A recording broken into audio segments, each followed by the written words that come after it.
right, hello everyone, and peace of Christ to all of you. Please invite your friends, and if you are a Muhammadan, invite your 4 wives and 70, 80 kids. Today, our topic is, as you see the title, answering the fools. You know, some people they make questions just to fool themselves, and that's just to make fun of themselves, and they think they are making fun of us. And today, we will give you an example. So, we will go to some comments, and we will see what the rabbits say, thinking that they are lions. Let us go to YouTube comments and read some rabbit comments. A Muslim Abdul said, ha ha ha ha, God have brothers. Matthew chapter 12 verse number 46, 47. And then he quote for you verse. First of all, never read a verse, by the way, quoted by Muslims, because they play with the translation. They add words, it's not there. Like in the other day, the guy, he says kiss, whatever, it's not there. So don't read what the Muslims say directly. I mean, even if you want to read it, maybe for the sake of argument, but don't trust the Muslims posting for you verses. And then he says, because Jesus have a brothers according to him, ha ha ha, God has a brother. You Christians are crazy. Christians are stupid. The answer for you, Abdul, is in the same verse, and this is why you are just a silly person. If we go to John, this is why he did not quote the verse after it. You see, he said to you to read, he wanted to read only 46, 47, but he don't want to read after. If we go here, we will find the following. Let us go first to the verse which he quote for us.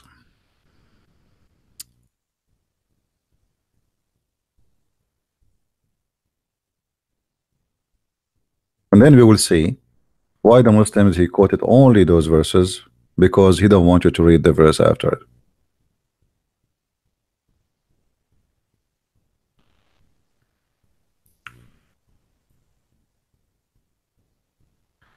Then one said to him, behold, the mother and the brethren stand without desiring to speak with me, with thee.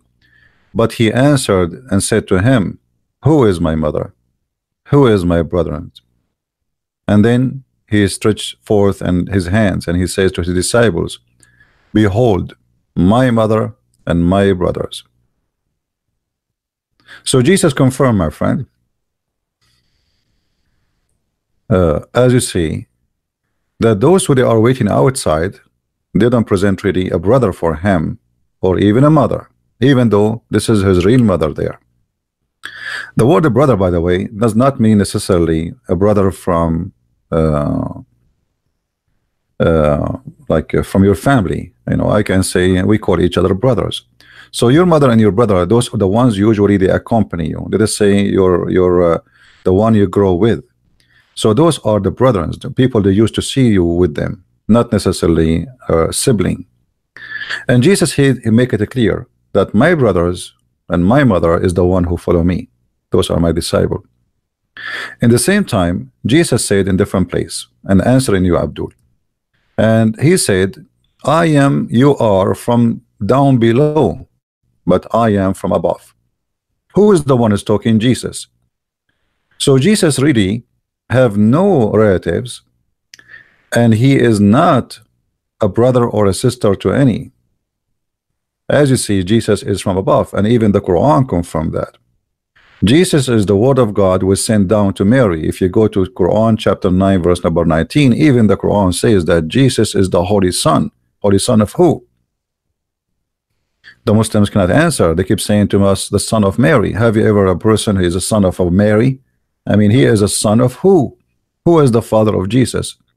The only way to explain to us how Jesus came to existence, according to you Muslims, is to say that God he sent down to Mary his word, as the Quran says. So Jesus is the word of God which sent down. That's why Jesus here saying, I am from above while you are from beneath. You are from this earth, I am not from this earth.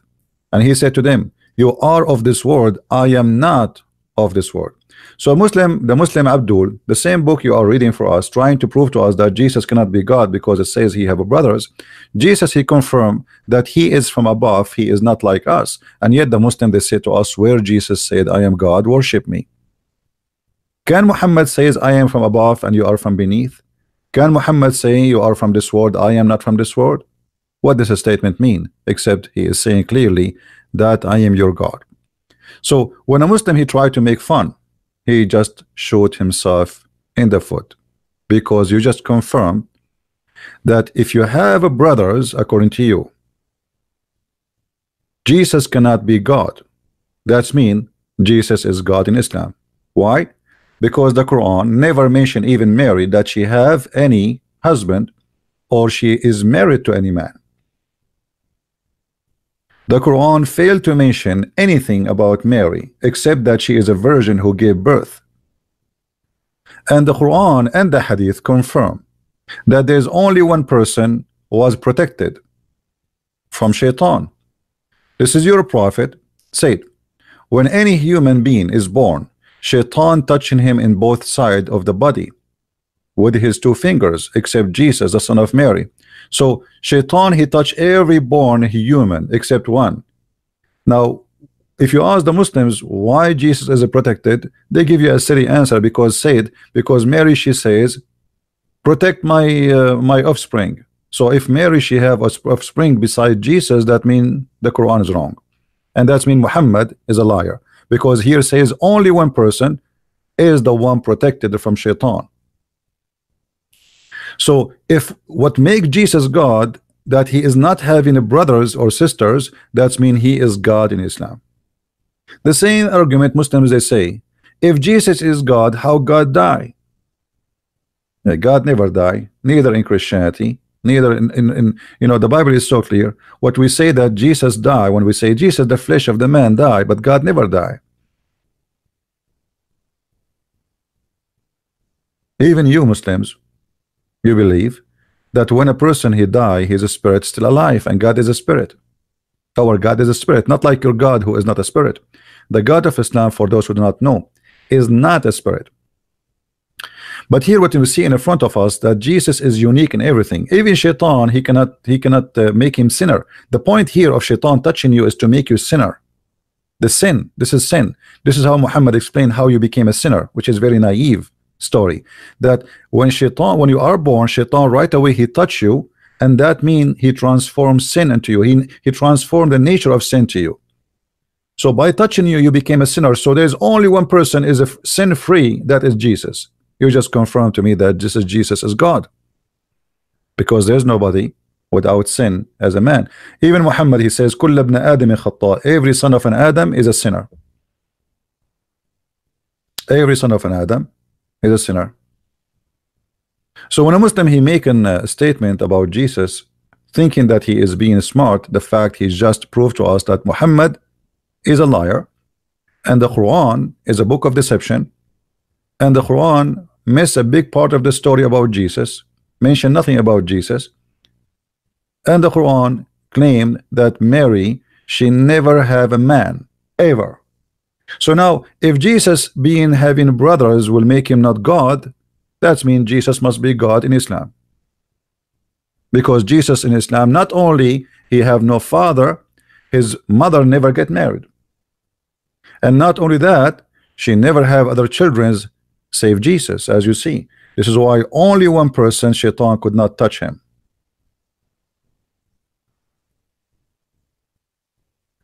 Additional to that, when a Muslim says to us, where Jesus says I am God, worship me, if we use his logic, we will find his logic its own will prove that Jesus is God. Why? Because if Jesus is a son of God, why his father don't save him? This is what they say to you. How in the world his father will let him crucified? That's what they say to you.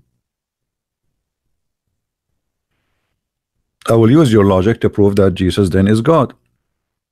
Because if Jesus is a son of his father, which means the son of God, as you say, and if he is the son of God, that means his father will save him. Well, Jesus is saved in the Quran. This is how you see the hypocrisy of the foolish Abdul. They refuse that Jesus to be son of God. If he's son of God, his father will save him. To save him from what? From a crucifixion. Okay. So now, if his father saved him from a crucifixion, that will make him God? Yes, that makes sense now, because yeah, his father will save him. But the Quran says that Jesus was saved. So based on your logic, Jesus is God. This is how silly Islam is. Islam is the most silly, stupid cult. They challenge you, but they don't practice their challenge on themselves. As an example, how Jesus can be God, but he do not know the judgment day. They say that to you. The fact, the same chapter you are quoting for me, it says that Jesus, he knew the judgment day. But the difference between Christianity and Islam, that judgment day is not preset. It is us who decide when the judgment day will happen. Because Jesus said, when you this, and do this, and do this, and do this, which means the whole world became corrupt, and that will make the judgment day come faster. The faster we corrupt this earth, the faster judgment will come upon us. God is about justice, is not a preset. He gave a chance to every human being to take his full time to practice what will make him believer or not believer. So if we say judgment day is going to be now, this is the final dead time, that's mean we did not give a chance to everybody who lived the same moment. There's somebody who is just 18 years old, and there is somebody he is just 70 years old, and there is somebody he is thinking about believing in Jesus. But when everybody became corrupt, which means the majority of the world became corrupt, and those who they are that said corrupt, and which means there's two kind of people is there. There's the corrupt, and there is the one who are following Jesus. Then the judgment day, there's no between. Then the judgment day will come. So the world will become extremely corrupt, to the point those who believe in God, truly believers, are very few, and then judgment will come. This is what happened in Sodom and Gomorrah.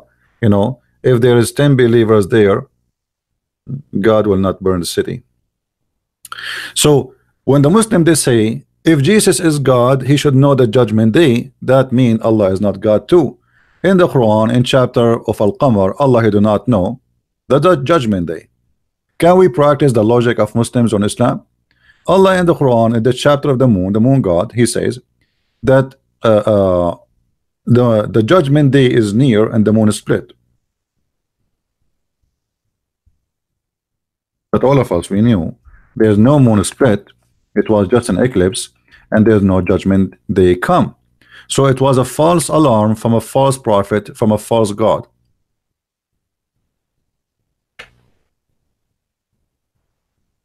False alarm from false God, as usual.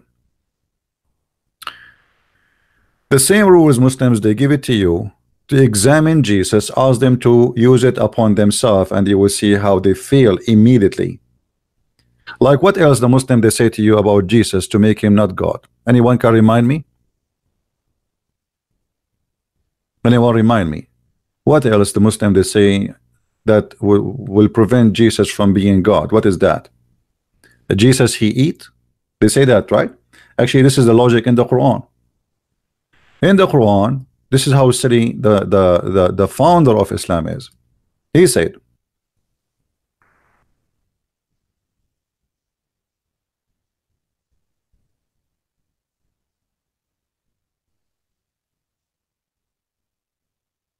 that Mary and Jesus, they used to eat food.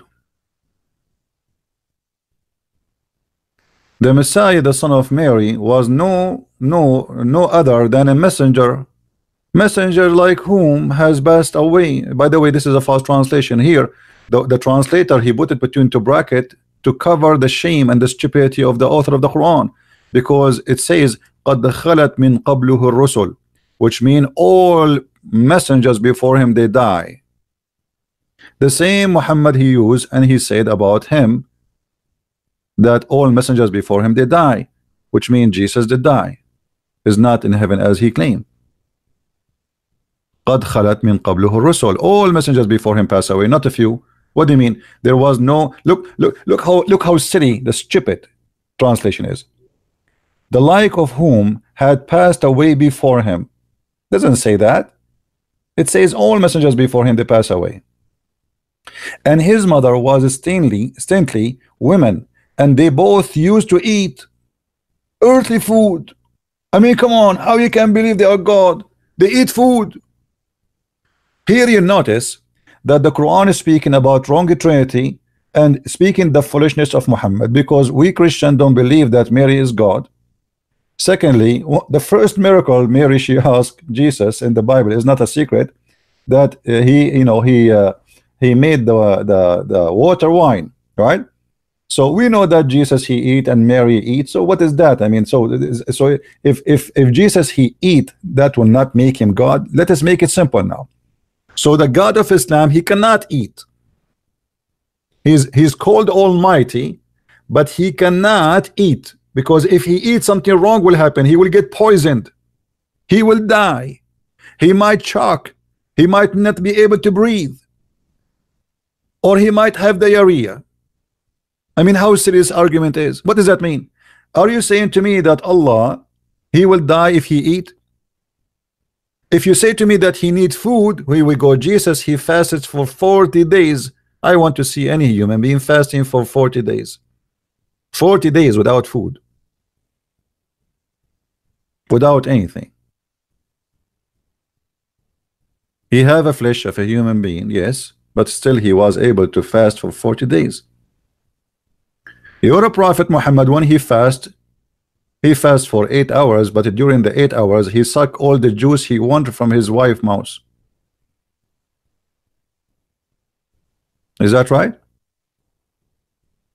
Look how fast, how good he's in fasting.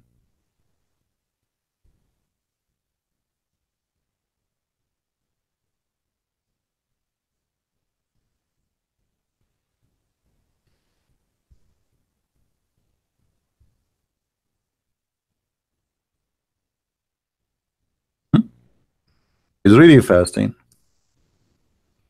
And his wife, she is proud that he have the best testicles in town. But his wife supported she's a virgin. How she knew?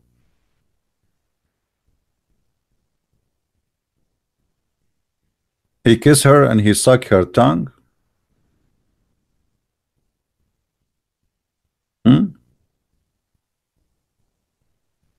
The Prophet SAWS used to kiss her and suck her tongue when he was fasting. Here, if we compare, we will see that Jesus never had sex, and that's matched perfectly with his holiness. Never have a wife, and never have needs. What is the needs Jesus have really? If you say to me that Jesus he ate and that is his need, that will be a kind of strange from you to say so, because Jesus he came to us in the flesh of a man, which means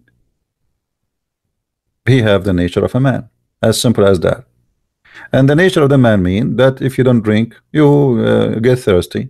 If you don't eat, you get hungry. As simple as that. The Spirit of Allah came to Mary in the nature of a man. Does that mean that nature, it was fake nature? The Quran says no. The Quran says, and his spirit appeared to her as a full figure man.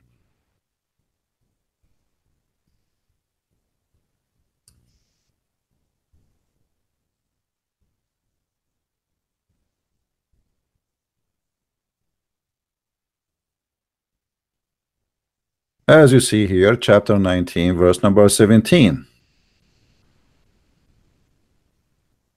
We sent to her our spirit, and he appeared in the front of her in the likeness of a perfect man. So here Jibreel came to Muhammad too. According to Muslim, they say this is Jibreel. This is what they say. This is the Muslim saying, not me. They say this is Jibreel. Okay, so when Jibreel he become a man, does that mean he's still Jibreel, or he is not Jibreel no more? Guys, are you following with me? When a Muslim he mentioned how God he became a man, he is saying that you cannot be man and God in the same time. Correct? This is the point. You cannot be having two nature. This is the whole point. So here we go. You Muslim, you say this is Jibreel. Okay, is he an angel now or he is a man? Which means he is not an angel no more. He lost his power as an angel and he is not considered as an angel. So why Muslims are hypocrite? Do you see the hypocrisy? I don't know if you understand what I'm trying to say to you. If the logic is that Jesus became a man, that means he cannot become God, or he cannot be considered be God because he's a man. Well, how Jibreel, the spirit of Allah according to Islam, and by the way, there's nowhere in the Quran it says that he is this is spirit of Allah is Jibreel, because in different place Muhammad even he called him, even in the Quran called the spirit of Allah Jesus. Muhammad obviously he is confused like Jehovah's Witnesses. Sometime he think Jesus is Jibreel maybe. So if being an angel cannot match being a man, same as Jesus cannot be man and God in the same time, that means Muslims are hypocrite and they are lying to us and lying to themselves, because here we go, Jibreel, he is a man and yet he is an angel.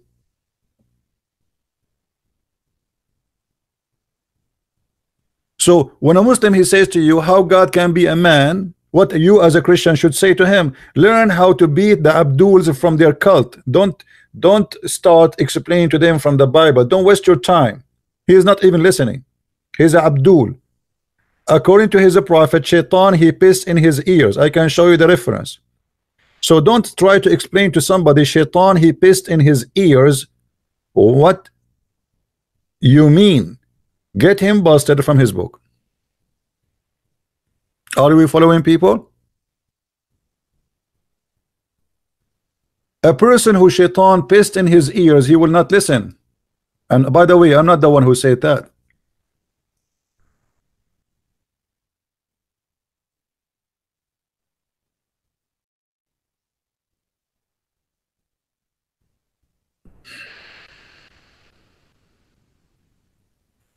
And by the way, I agree with the prophet. Look like Muhammadan, Shaitan, he pissed in their ears.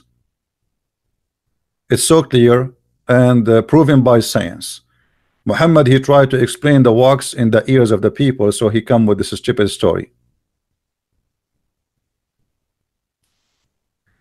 And this is why Muhammad actually, because he is genius, he told them that Allah, he hate those who do yawn, because if you do yawn, Shaitan, he jump inside your mouth and he laugh at you. Muhammad, he have a PhD in the holes, nose. You know, Shaitan, he sleep in your nose, piss in your ears, and jump inside your mouth. And for sure, the Muslims believe in this garbage. Allah, he love those who sneeze. I mean, have you ever heard of a God, he love those who sneeze? Why? So can we say and can we assume that Allah is happy in January and he is sad in July? Because in July nobody sneeze almost.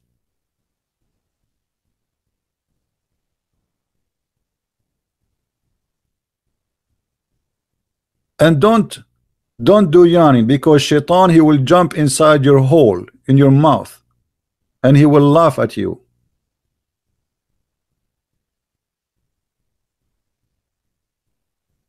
Now going back here,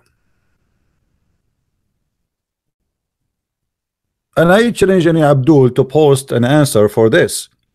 How you say you cannot be with two nature in the same time, yet you accept that the spirit of Allah and you claim this is Jibreel is a man and yet it's an angel. Hypocrite, you have no dignity. You have always double standard and nothing new. This is what Islamic cult is about. Everything is double standard. Now, actually, I was planning to go and make a video afternoon, but maybe we will not do it today. We will do it tomorrow. I will change the date because I was planning to stay here for 15 minutes now. Now, as long we are talking about the nature of God, do you even Muslims know the nature of your God? Until now, I ask Abduls, Muhammadan, who is your God? Is he a spirit? They say yes. I spank him. He goes search in Google. He come to me after 15 minutes. He says, I found that Allah is not a spirit. Okay, look at this. Allah is Almighty God. He is not a spirit. He is a physical being. So how Allah is God, but yet he is a physical being? Jesus is a physical being. Do you see the stupidity?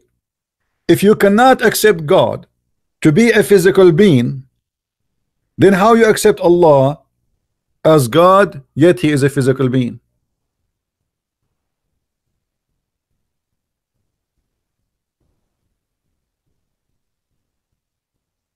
Amazing stupidity.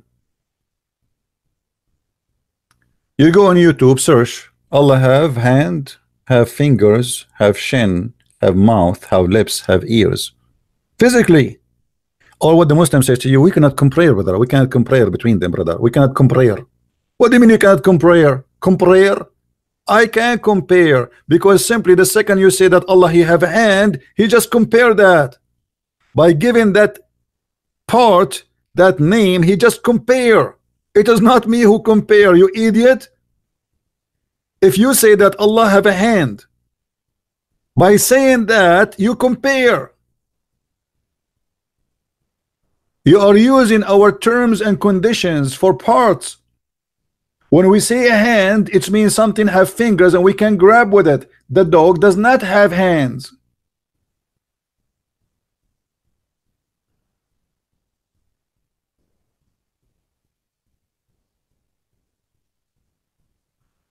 So they say to you, we cannot compare between Allah and his creation. But he did compare himself already by saying, I have a foot. Nice to meet you, Mr. Foot. You will see the sheikh in YouTube saying, and then Allah will show his magnificent, beautiful foot. Those guy, suddenly the guy is saying his magnificent, beautiful. I mean, how you know she is beautiful? You just said we cannot compare.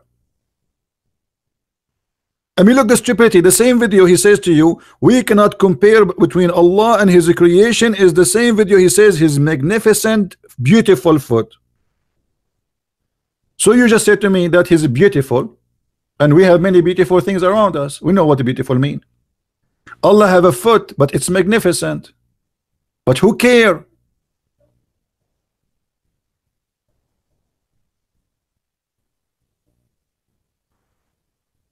Muslims do not know even what they are talking about. And by the way, Allah himself is an idiot.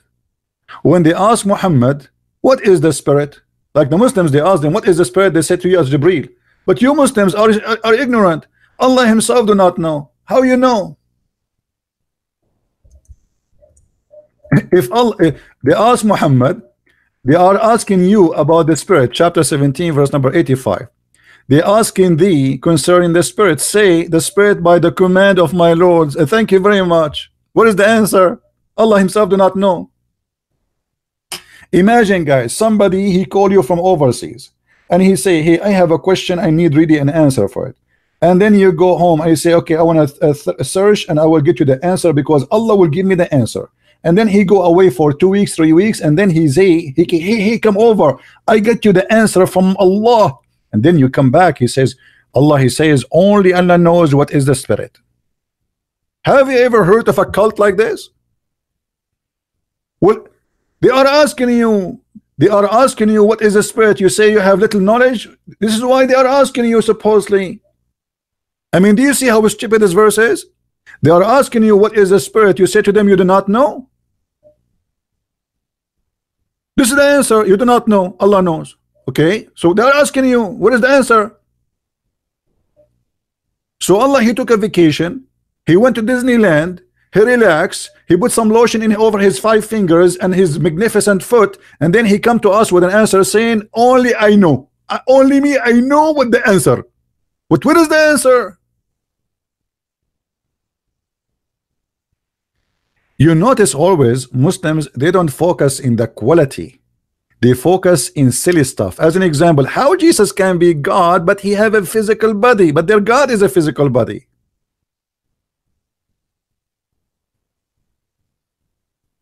Not only is a physical body, there is 2 Allah.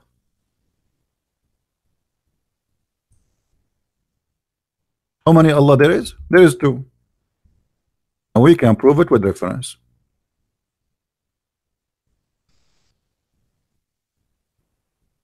Read it. And don't tell me this is weak. This is Sahih al-Bukhari, and this is your Islamic website, and this is your translation. Nice to meet you. I know you will cry soon, and you will say, I don't accept the brother that. I don't accept the brother. Yeah. It's not up to you to accept or not to accept. We are here to get you busted.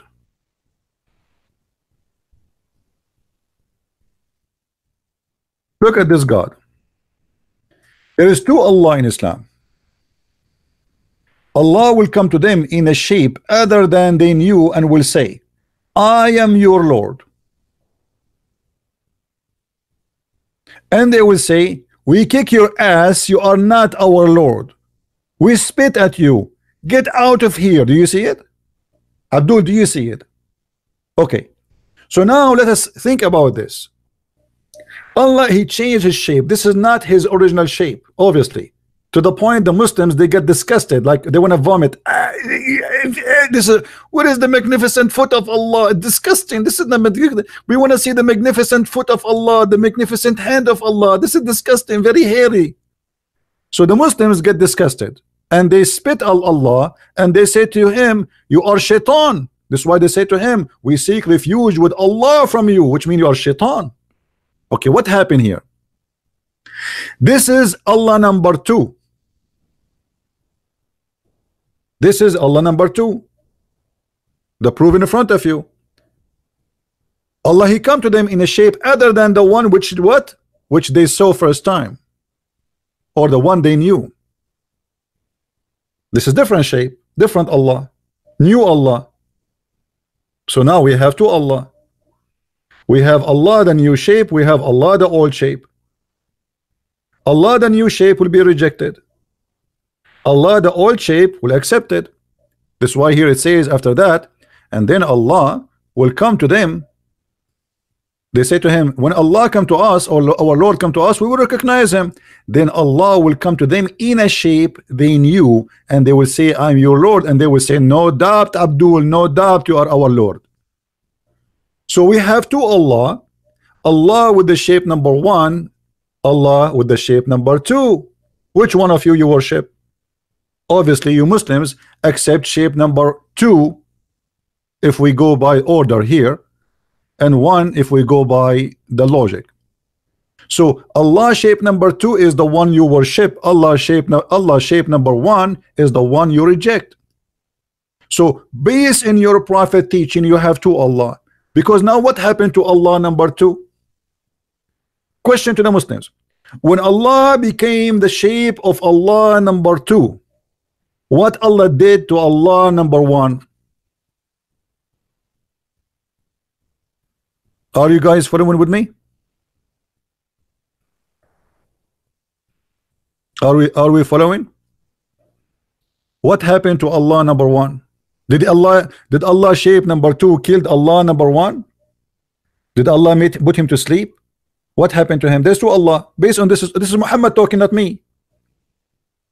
When you say to me, Allah, he come to them in a shape other than what they knew, what does that mean? Allah, he go inside the new body? Like a demon?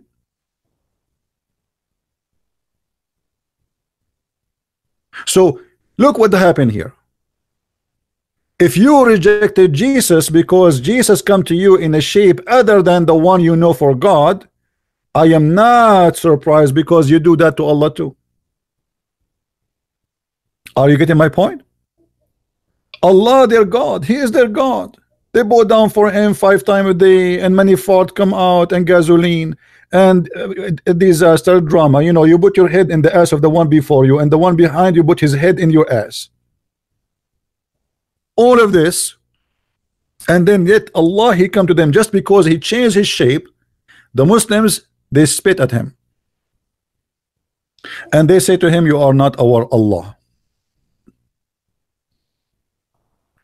And then Allah, he go home. I came to them in a shape they don't like me. I have to go back now to the old shape. So Allah now, he go back to the old shape and he come to them. how silly, how stupid the story is. And what the point of this story? Anyone can tell me what is the point? Let me explain to you how stupid the story is. If Muhammad telling us from now what we will say, Muhammad is telling us now what we will say. He told us 1400 years ago. So what the point of this story? There's no surprise. If this is hide and seek, Muhammad, he burned the surprise. If the point is Allah will come to them in a shape which they will examine, he will examine their belief if they will worship someone else. Will you burn the surprise? They knew that Allah will come to them in the shape. So now why I want to say to Allah, you are not our Allah, if Muhammad said to me already that this is Allah but he have a new shape? Do you understand, guys, what I'm saying? Why a Muslim, after he read this story, why he will reject Allah if he come to him with a new shape? Muhammad, he just told him he will come to you in a new shape.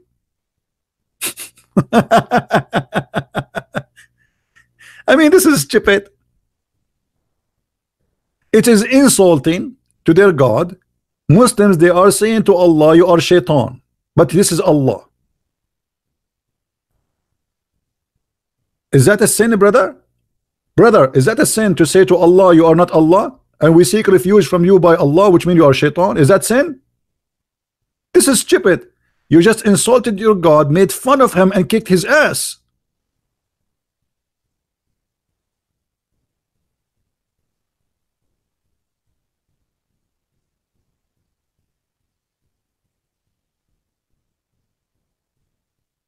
So the Muslims, Abduls, they are very confused about this God. They do not know who is he.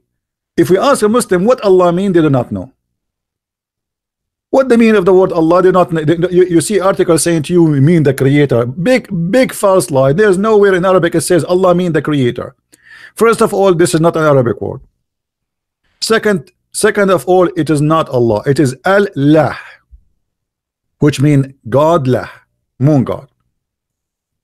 Third of all, you Muslims are so confused about his nature to the point you do not know who's he. Oh, what you know, he's a physical being, he have no spirit. Third of all, the verses and the hadith in front of us says that you Muslims, you will see Allah. How you can see Allah if nobody can see Allah? And how Allah will come in a shape other than the one you know, as Muhammad saying, that's mean you know Allah's shape. Who is the Muslim can draw a picture for us for Allah? As long you know it, guys, does it say that? Read with me.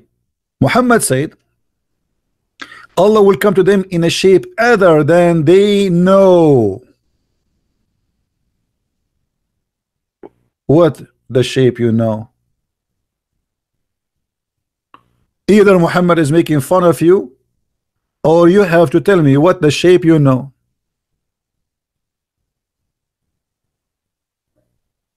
Stupidity.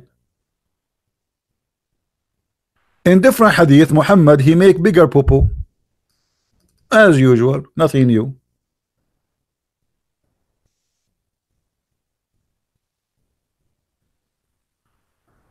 In the translation, they say that Allah will come to them in the nearest pictures that they know. The Arabic doesn't say that. The Arabic, it says He come to them in the picture which they saw first time.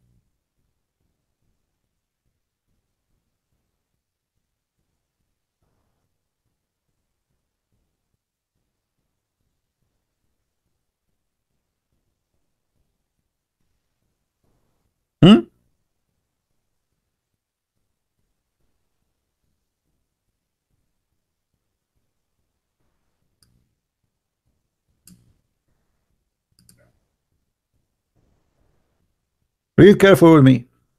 في أدنى صورة من التي رأوه فيها. The one they saw him with it. Lying in the translation. Liars.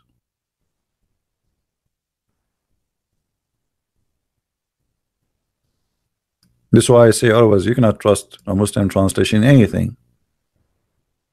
So look at this. The Muslims, he is trying to question Jesus about his nature, but he cannot question his equality. He's just a question silly stuff. Jesus, he eat food. Jesus is hungry. Jesus sleep. Allah is always asleep. Allah never wake up. Prove it that he is up. I challenge a Muslim to prove to me that Allah is up. There is no way Allah was up ever, and he says that women's sperm coming from their necklace location. That's not only a guy or a god who is asleep. This is a god who is high with the drugs.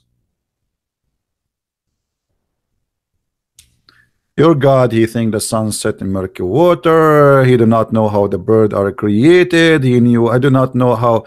He do not know even how birds fly. I mean, this is God.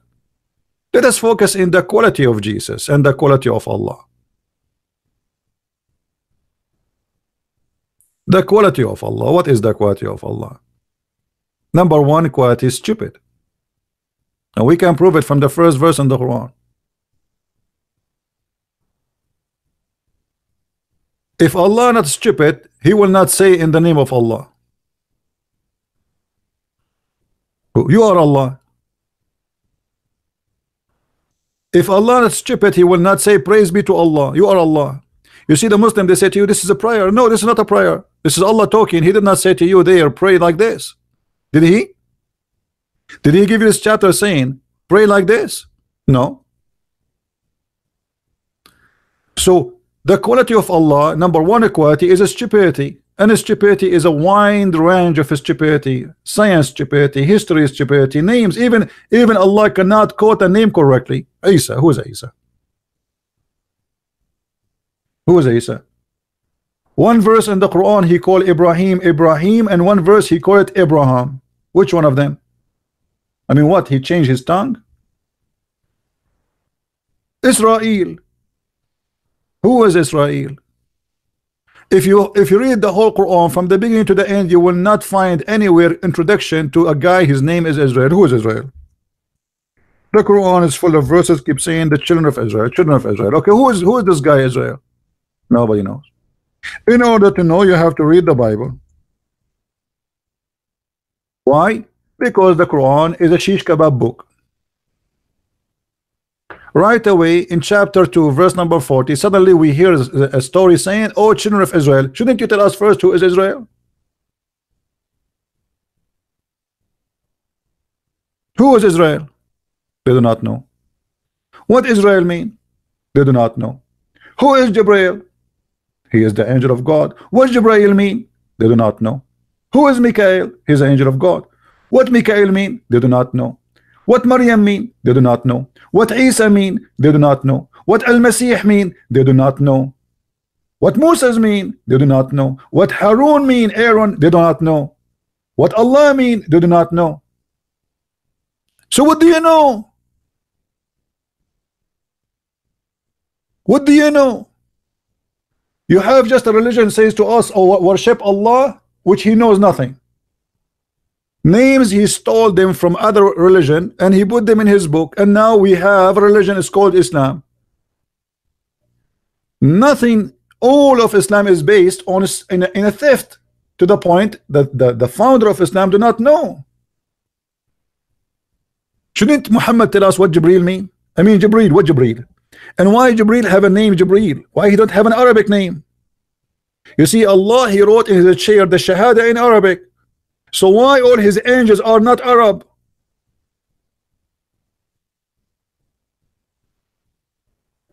Guys, do you understand what I'm saying? Do you remember the story of Adam? When Adam he sneezed, Allah he says to him, bless you. And then Adam he says, Alhamdulillah. Adam he speak Arabic. When Allah he forgive Adam, who remember how Allah forgive Adam? Adam he commits sin in heaven, and then Adam he asked Allah for forgiveness. He said to him, please Allah forgive me for the sake of Muhammad. Allah look at him and he opened his eyes like a frog, and he said to him, brother, how you know that someone is Muhammad and yet he is not born yet? Adam he said, Allah, when I sneeze I look up to the chair you have and it says there is no God but Allah and his prophet Muhammad. So I know that he is a very, very close person to you. Adam is born, he speak Arabic and he read Arabic.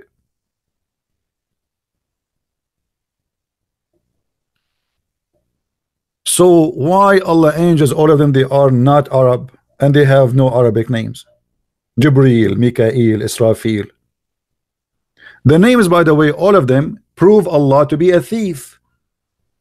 99 names of Allah, none of them is El for God. So where is El coming from? Huh? Israel. You see El at the end?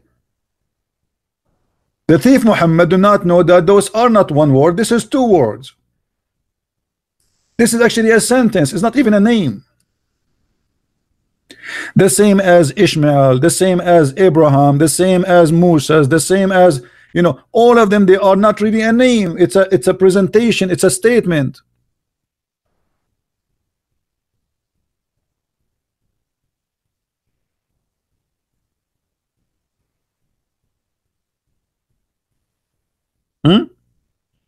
What Israel mean? Is your God Allah, his name is El, Muslims?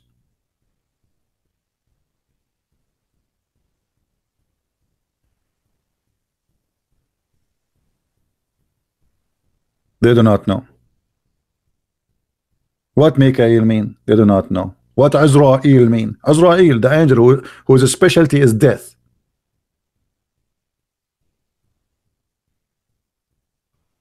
And by the way, the one thing I like about the angel of death in Islam, that he is weak. The Muslim, they make fun of the Bible speaking about that Jacob, he struggled with God, but they don't read this.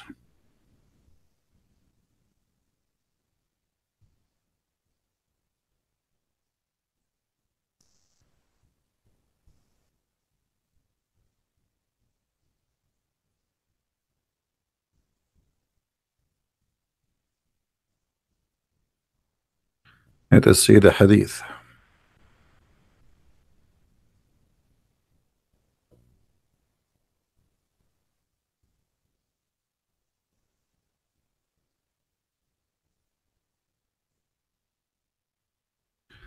All right.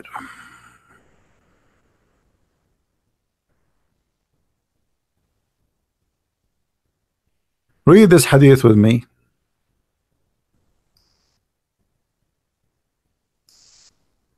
And learn how to live longer.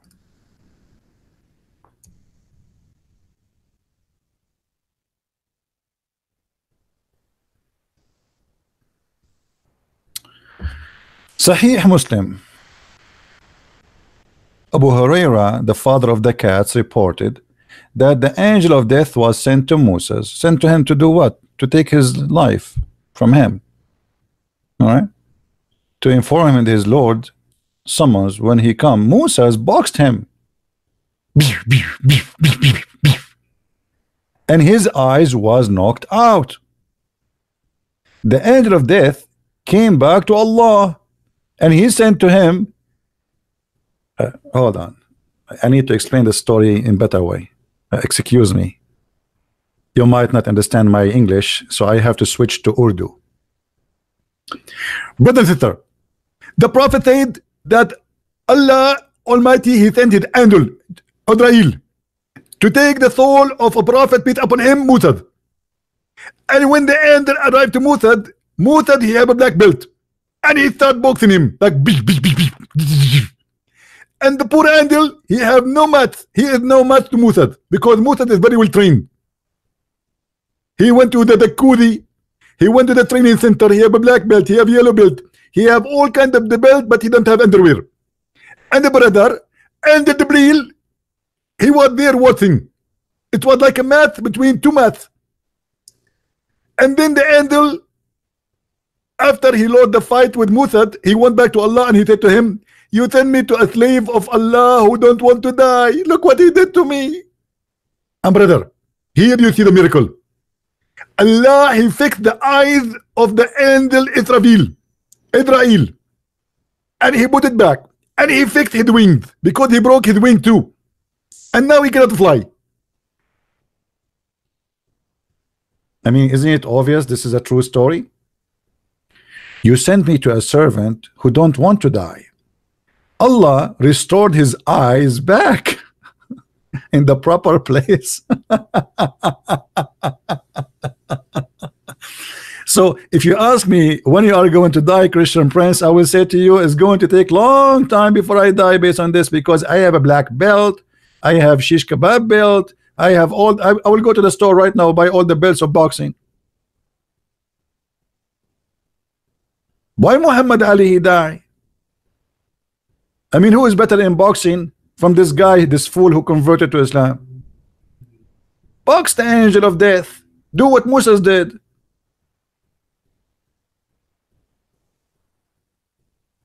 So when a Muslim try to question you, he is just making fun of himself. Let me show you another quotation in YouTube from this Abdul. Then he said, after he said Jesus have a brothers, he said,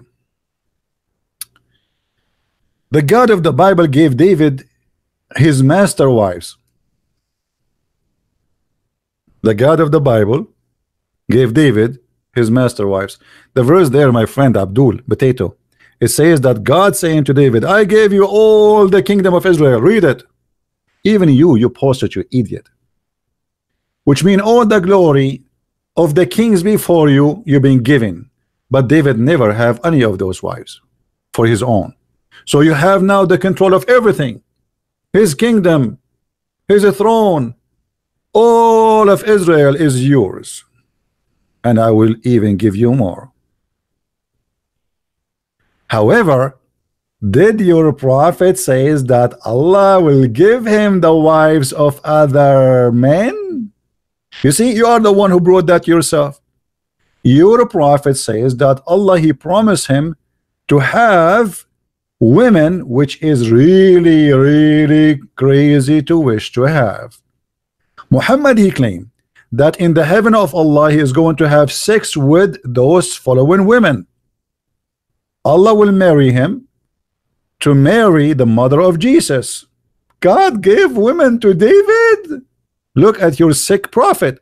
Women who pass away long before him, still he will sleep with them. Who are they? Listen carefully.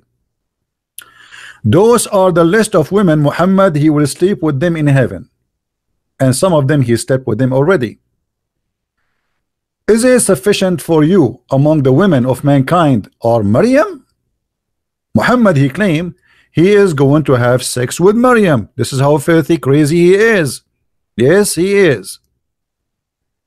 And then Khadija, his first wife, and then Fatima, his daughter. Muhammad will have sex with his Fatima.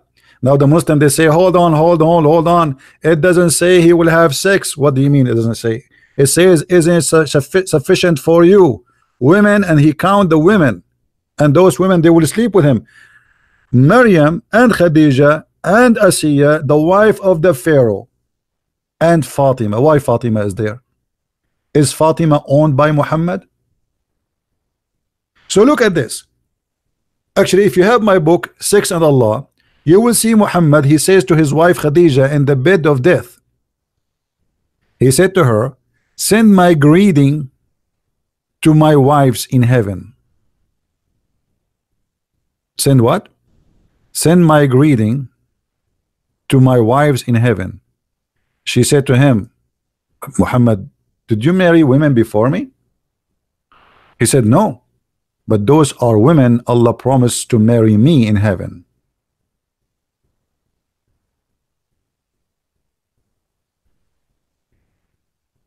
And here we ask the Muslims, if Muhammad is a decent man, and you Muslims, you claim that you love Jesus, is a decent man is the one who says, I am going to sleep with your mother? Why Allah wanna give Mary to Muhammad? Is she a chicken for him?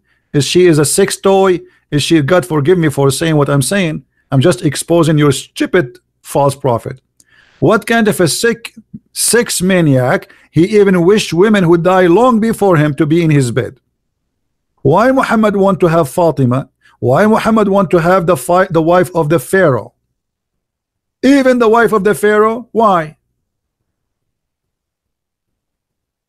Not only Muhammad, he made verses saying that Allah, he gave me my own son wife, his own son wife. The filth and the madness of Muhammad. Muhammad is like Hitler. He thinks he's so great, and he fabricated stories that God will marry me. Who is the most great woman in history? Huh? Mary? Allah will marry me, Mary. Mary, she will be in my bed. Fatima, she will be in my bed. Asiya will be in my bed. The wife of Pharaoh will be in my bed. That is a sign of sickness and illness. Isn't it enough for Muhammad, the women who have already? And look, the Prophet said, sufficient for you, women. Sufficient for you. Who are you?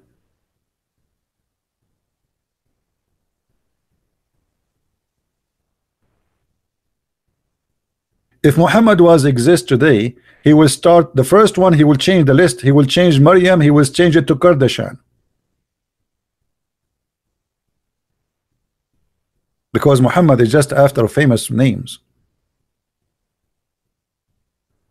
And this is a clear proof that Muhammad is a sick person. Why Muhammad is so obsessed with sex with women who he never met, women who, like the wife of the Pharaoh. Even the Pharaoh is not safe. Hey Pharaoh, Muhammad is going to F your wife. That is a clear sign of sickness and illness, mental illness.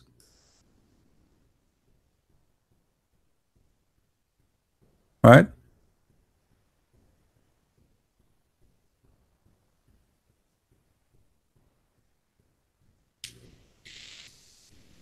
Do we have any Abdul? Isn't it sufficient for you?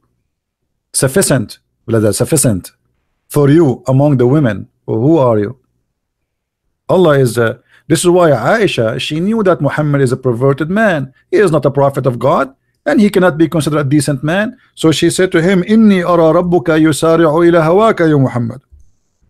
I see that your God, he rushed into your sexual desire, Muhammad. Aisha is not a fool. Your God, he rushed into your penis desire. The whole point of Islam is Muhammad, penis and pocket. It's not about God.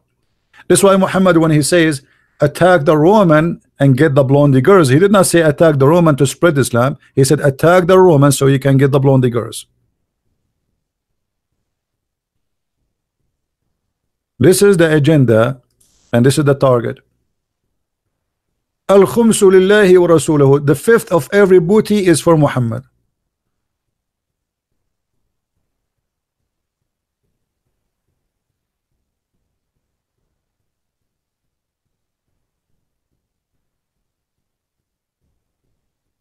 Aisha is not a fool. She noticed that this guy, when he wanna have sex with somebody, he make a verse. Allah is the puppet of Muhammad, as simple as that.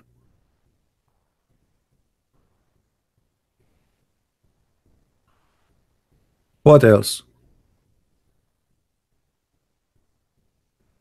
All of Islam is based on the booty.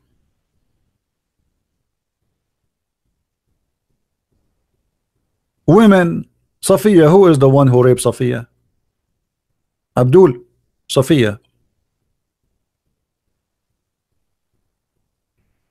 How Muhammad he got Safiya? He raped her, he killed her father, her brother, he killed her family, her husband. She was a new bride. In the same day, he raped her.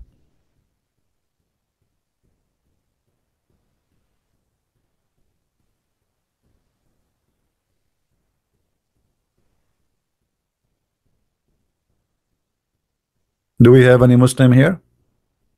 So to make it simple today for our topic, Muslims, they try to make Jesus look like he don't have the qualification to be God. But the qualification of God is about Almighty God. He can do whatever he wish. Allah don't have the qualification. The only qualification Allah he have is a stupid statement he say here and there, where he claimed that the sun set in the murky water, where he says that the person, the human being, was a sperm, and then the sperm became a congealed blood. That is a qualification of Allah. which means he's been a fool. When Jesus he speak, he is a very extremely wise. He is sin free.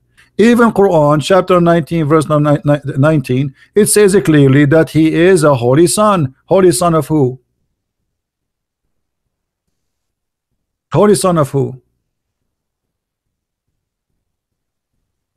Muslims don't have answers. Jesus is the holy son of who? Mary? Isn't it the Quran forbid you from calling people by their mothers? You call them only by their father?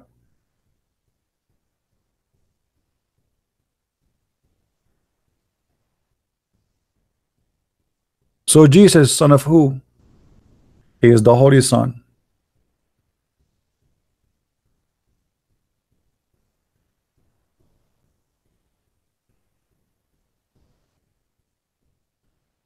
He is the holy son. He is holy. He is sin free. The qualification of Jesus, he is holy. He is the word of God. Go and watch the video we made where it says that Muhammad, he says, he called Jesus Ya Ruhullah, oh the spirit of Allah. Only Jesus have such a title. He is the spirit of Allah. If the Muslim they say to us that Adam is the same as Jesus, and we made a video about it, you can go and watch it a few days ago. That will be stupid, because Jesus is not the same as Adam in any way, even in the Quran. Adam was created from mud, Jesus is not. Adam is not the word of God, Jesus is the word of God. Adam was not created by B, and he was, neither Jesus created by B, and he was in Quran. Stupid book, foolish God.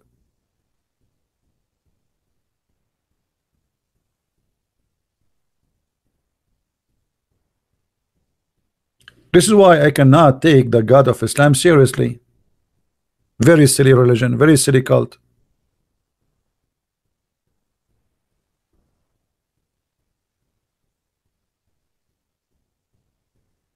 Do we have any Muslim?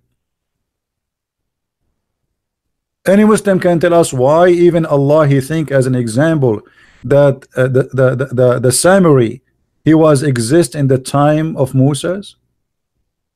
Anyone can tell us why Allah he think that Mary she is the sister of Aaron? Anyone can tell us why Mary she have the same name of the father of Aaron? Yeah, because he think they are brothers and sisters.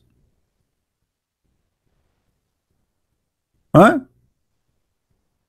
How many of you so did that making fun of the Bible because the Bible says that God he created the sun in the fourth day? How many of you so did that doing that? Idiot, stupid. This is what his prophet said.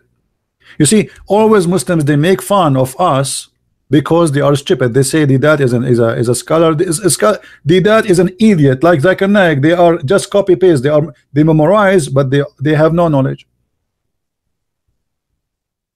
A million times Didat he made fun of the Bible. How God created the sun in the fourth day. How that happened? So human and the creature they were alive without. No, the Bible says the first thing God he said be light, and there was. There we have light. Liar. Which means this is not the only source. And God is in the process of a creation. And yet you're a prophet, he copied from the Bible. And you make fun of the Bible, which means you are making fun of your prophet. So now every video that he made fun of the Bible says that God created the sun in the fourth day as he claimed. He's making fun in Wednesday here. Allah the exalted, the glorious he made. Read me. This Muhammad talking. Swearing by Allah, he said, Allah created the clay on Saturday and created the mountains on Sunday, and he created the trees on Monday, and he created untiring labor in Tuesday, and created the light in Wednesday. The Muslims they make fun of you about the Bible saying the light created in such a day. It's in there. Do you see it? It's there. They make fun of themselves. That's why I know always Muslims, you see, the Muslims are copy paste people. A Muslim he make a question, the other Muslim he copy it. But Always a Muslim, he present for me like a camel who make fun of what is in your back, but he cannot see what is in his back. Oh, your back is funny. You know, the same as Jesus said, before you make fun of your brother, or speak about a little tiny piece of wood in his eye, what about you see the big tree in your eye? And by the way, this hadith here exposing Muhammad too. Anyone knows why? Anyone knows why? How this hadith exposing Muhammad to be a false prophet again? And this is Sahih, by the way. They cannot say it's weak. This is Sahih Muslim. Why this hadith exposing Muhammad?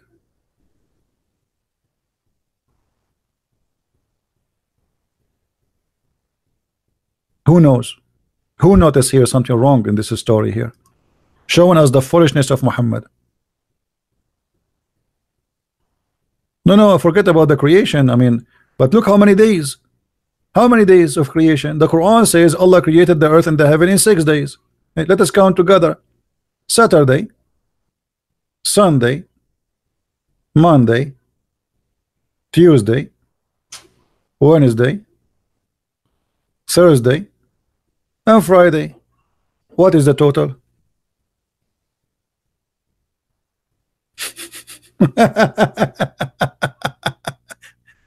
How the Quran says Allah created the earth and the heaven in 6 days, and here we have 7. No, here we have 7, not 8. No. There's different verse in the Quran. There's 2 verses in the Quran. One says 6, one says 8, right? But we will go with the one for 6, or we can go with the one for 8. But anyway, it doesn't match any of them. Stupid.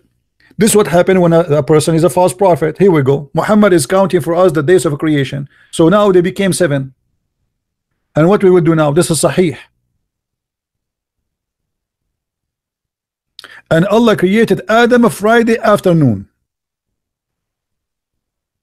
And by the way, when Allah was creating Adam afternoon, do you know what happened? Anyone remember?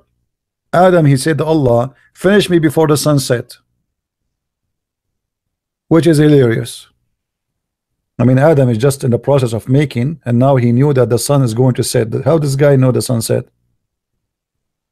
And the funny, by the way, the Muslims, they have articles saying the Quran, when Zakir Naik, he made a speech.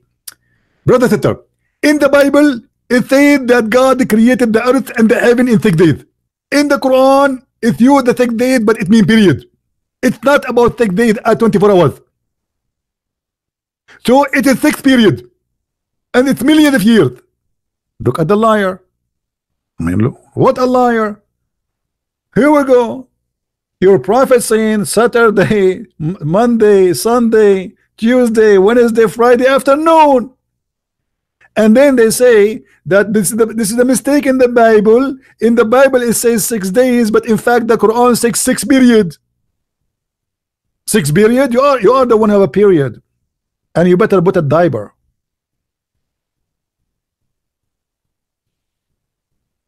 And even here it says, i.e. afternoon and night. Afternoon. And they say this is 6 days in Islam, brother, is equal to millions of years, brother. You see this? You see how they compromise their cult? For they are cult followers.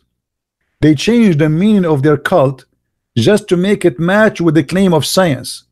They have no dignity. You see, a believer, he will not change what he believes just because you want to match it with the theory of somebody of millions of years. We Christians, we don't believe in the millions of years. You like it, you don't like it, I don't care. A scientist will say the earth is a 3 billion year, whatever he says, I laugh. For me, I believe this is stupid. For him, he believes I am stupid. I don't care. Until now, they could not find any civil life except for a few thousand years from now. And it's going to be funny to say to me that the earth is millions and millions of years, and yet you have no history of that. Especially for a human being. So they lie about everything in order to deceive you. They make fun of things it is written in their book, because they do not know. Obviously, Zakir Naik do not know what's written in his book. They do not know. Either he's lying or he is just ignorant. Choose one.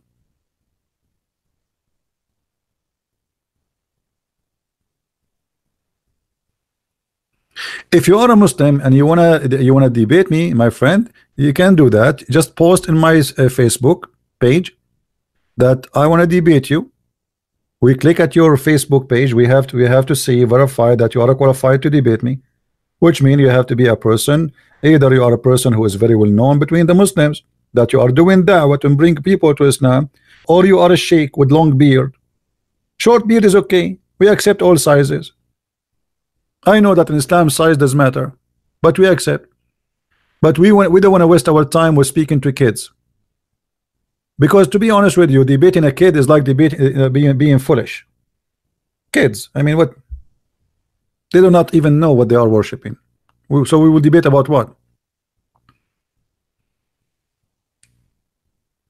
Right? So any Muslim, he wanna debate me, feel free. You can go and post in my page in Minds. Post your page in Skype. Sorry, in Minds. Tell me this is my page. Or you can go to my page in Facebook and tell me, here we go, I want to challenge you. Post there. I click at your Facebook. That will be easier. We verify who you are, that you are a person who is worthy of debate, and I will be happy, and I will ask you for, you know, when you post, I will reply to you, says give me your Skype. Actually, you don't waste your time, just give your Skype. If you are worthy of debate, I will be happy to debate you. All right?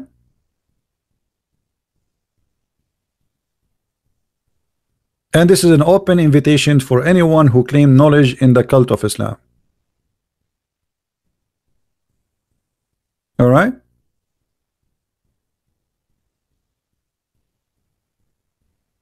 No, because you know my Skype became a crazy. I mean, I open Skype is like I get every day, and there's many people, they are silly. I mean, hi, hello, how are you? You know, I mean, it's endless. So we will not do that no more. Anyone want to debate us, you are welcome. You have to be qualified, a sheikh, an imam in a mosque, a person who is doing, let us say, da'wah. He have a lot of people, he make videos, etc. He claim to have knowledge, you know, that will be fine for us. Soldier of justice debate you about what? Soldier of justice, what do you know about what is your knowledge? Give us your Facebook, soldier of justice. Text me in Facebook. Let me check you out to see your size. And as I said, everybody is welcome. I say and I repeat, Islam is the most silly, stupid cult ever you can meet in your way. Muhammad, he got himself busted all over. He claimed knowledge, but in fact he is a fool. Muhammad is a doctor. Muhammad, he knows astronomy. Muhammad, he knew biology. Muhammad, he knew geography. Muhammad, he knew history. But all of those prove Muhammad to be a false prophet, him and his God, both together. Have you ever heard of a prophet saying whoever comes first, the baby will resemble the father or the mother?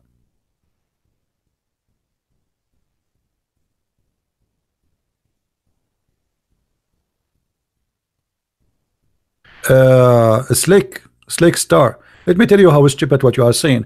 I have my Skype open for the last 2-3 years, and you potatoes don't dare to call me, and now you are saying to me open your Skype, you coward. 3 years I have tons of videos answering Muslims, and you will not waste a time, you idiot. You are in the internet just the same as you are posting here. Post it in Facebook. Let us see who you are, so we can laugh. Because you see, when you post in Facebook, we will make you famous. We will make you famous. You cannot get away with it. After you get busted, everybody will laugh at you. And I love to make you famous. And this is what you are scared from.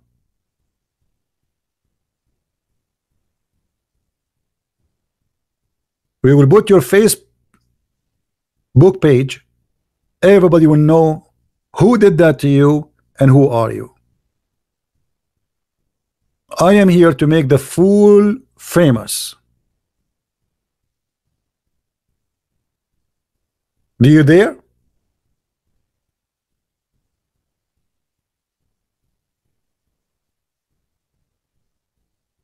Any Abdul?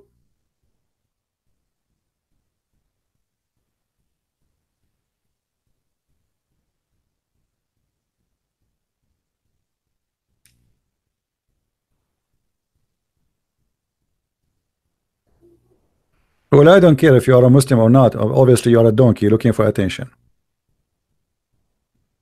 Get out of here. He is not even a Muslim. If you want to hear me talking to Muslim kids, I have 1,000 of videos Muslims calling me. Go to mommy. Don't forget to get some milk.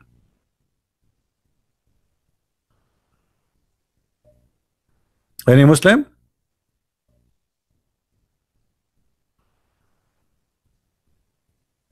Any Muslim have the courage?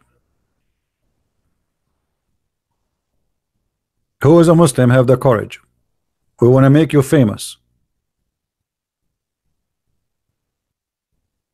Anyway, we will leave that challenge open to any Muslim. You know, we challenge all those kids who claim to have knowledge, like Mimi Hijab and his nurse Ali Dawa and Samshi, and you know, and none of the coward dare even to say hi. And my videos all over. All of them, they want to debate David Wood. Yeah, and they want to debate about the Trinity. All of them, because they are cowards. Zakir Naik, you don't dare. Nu'man Khan, you don't dare. Potatoes. I cannot give you a better title.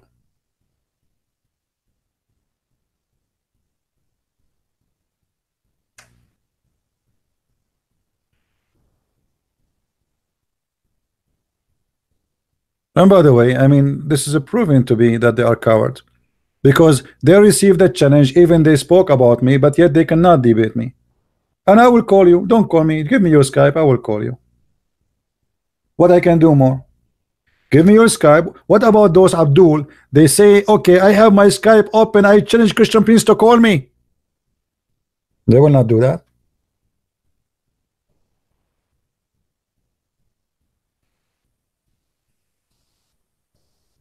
Right? Anyway, we will not keep you long here. Please don't forget to download the video.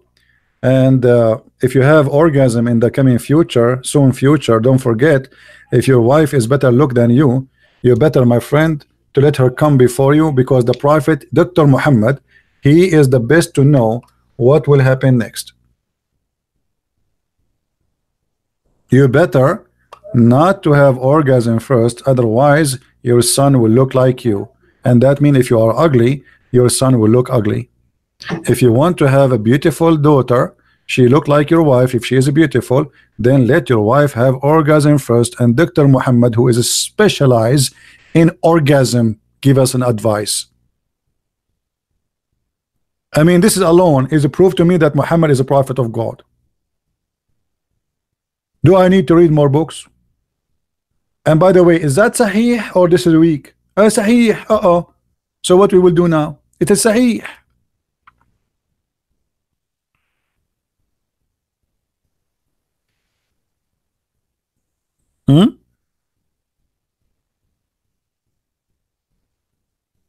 It is Sahih.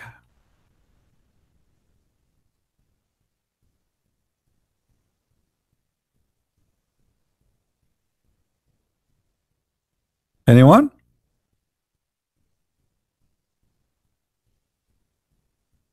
You know, the funny, the Muslims, they say to me, you are a liar, but nobody is calling Muhammad a liar. I mean, look at you. They make videos about Islam and science, Quran and science. Okay, make videos. What about the Quran? The Quran says that you are a sperm and then you will become a dead blood.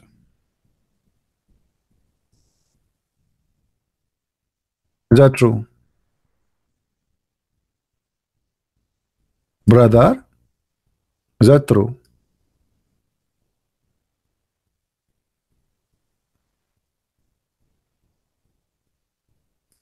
The sperm transform into a congealed blood? That is science. Who is talking Allah? Soon the Muslim, they will say this is a weak hadith. This verse is rejected.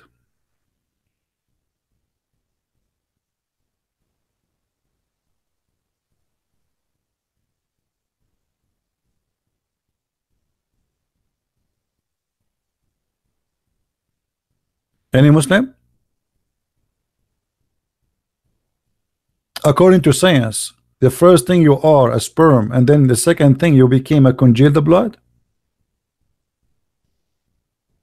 and then you became a lump, and then you became a lump, and then you became a bones, and then he closed the bones.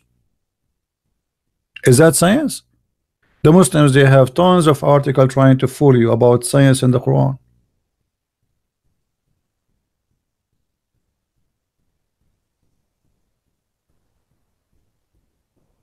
Anyone?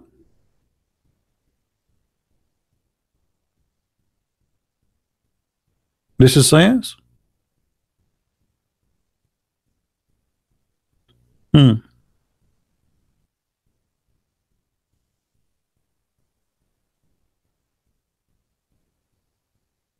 But anyway, Muhammad, you see, obviously he have a very high education, to the point Muhammad, he think that the sperm not only come from the man and the women, the man from the backbone, which is very funny, and the women from her breast, but yet Muhammad, he believed that the sperm live for 50 days.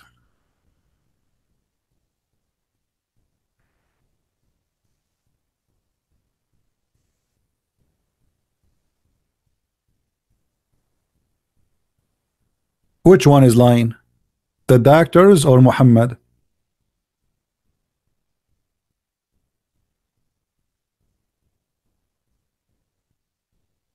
Muslims? Which one is lying? The doctors or Muhammad? By the way, maybe he's talking about Arab people like us, because we Arab, our sperm live for long. I remember I have a friend, a brother, he left his sperm like like he went to vacation, brother, and he saw a beautiful tree. Beautiful tree. We Arab, we have orgasm for seeing anything, even sometimes it's a goat. So he saw a beautiful tree and he have orgasm, and he left his tree, his sperm in the tree. He came after like 50 years, and then he found his sperm growing trees. Yeah, he make the tree pregnant. You know, true story. 50 days. I mean, Muhammad almost so close. If he just take the zero, almost he is right. And instead of Muhammad saying 5 days maximum, he says 50 days. And look here, the Prophet, he is so honest. He says 40, 50, like, I am not sure because Allah did not tell me the exact, but he told me between 40 and 50, brother. I mean, look at the honesty here, and look at the details. Like maybe 45, 46 days, 48 maybe, but it can be 52, 50. Yeah, it can be 52. It's possible. Like depend in your the strength of your sperm, brother. And obviously Muhammad is not lying. The Muslims, they don't make fun of Muhammad. Is that sahih or this is weak? Sahih. So what we will do now, it is sahih. It is sahih.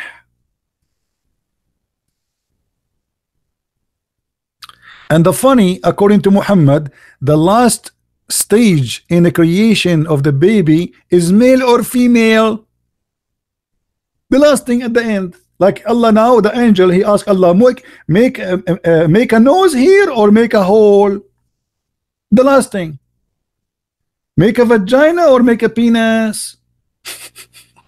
But according to science, this is the first.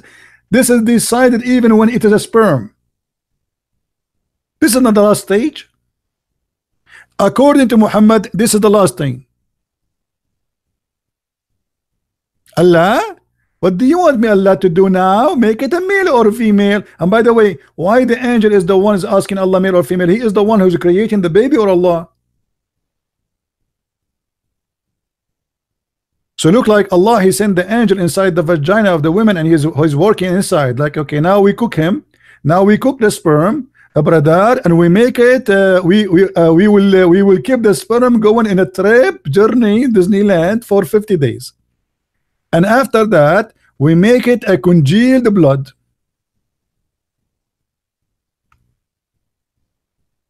Muslims don't make fun of their prophet.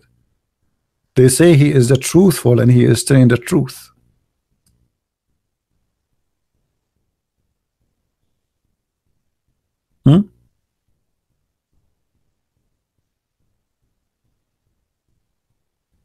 Any Abdul?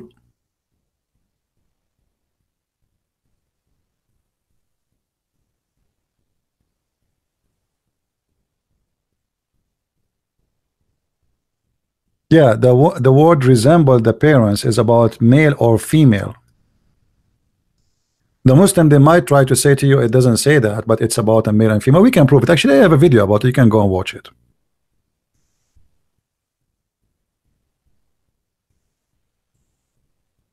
It is about a male and female. Actually, we can find the reference right now. But remember, always in the Islamic translation they try to fool you. Here, for those who speak Arabic, they can read with me. It says فإذا اجتمع مني الرجل مني المرأة أذكر فعلى مني الرجل مني المرأة أذكر بإذن الله وإذا على مني المرأة مني الرجل أنثى بإذن الله. Translation: if the man have orgasm first, the baby will be male. If the women have orgasm first, the baby will be a female. I will take this. Let me open Google Translation. Give me a second.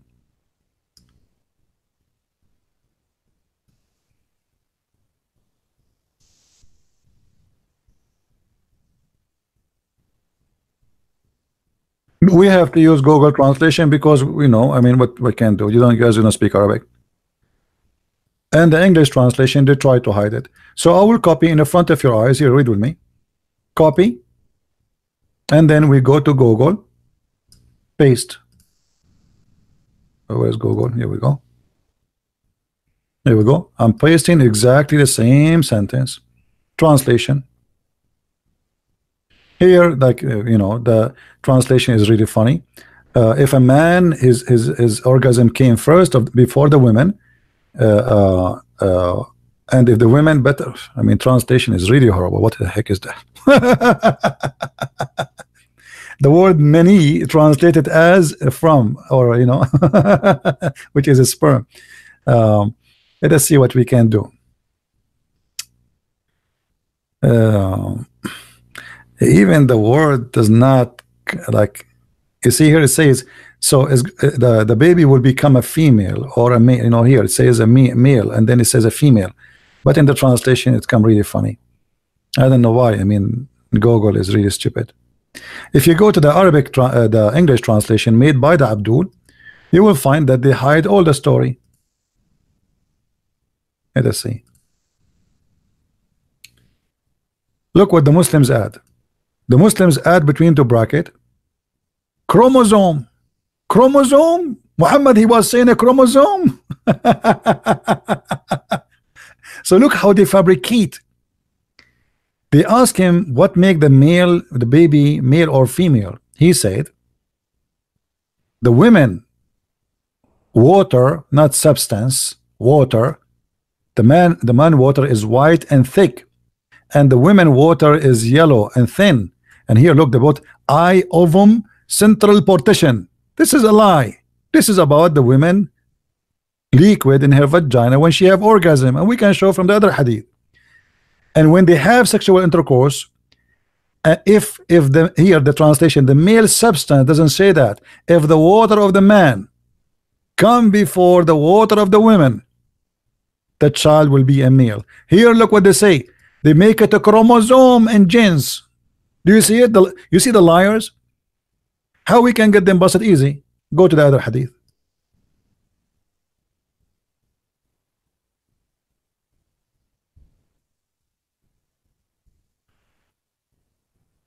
Just to show you how we can get them busted. Other hadith translated by them.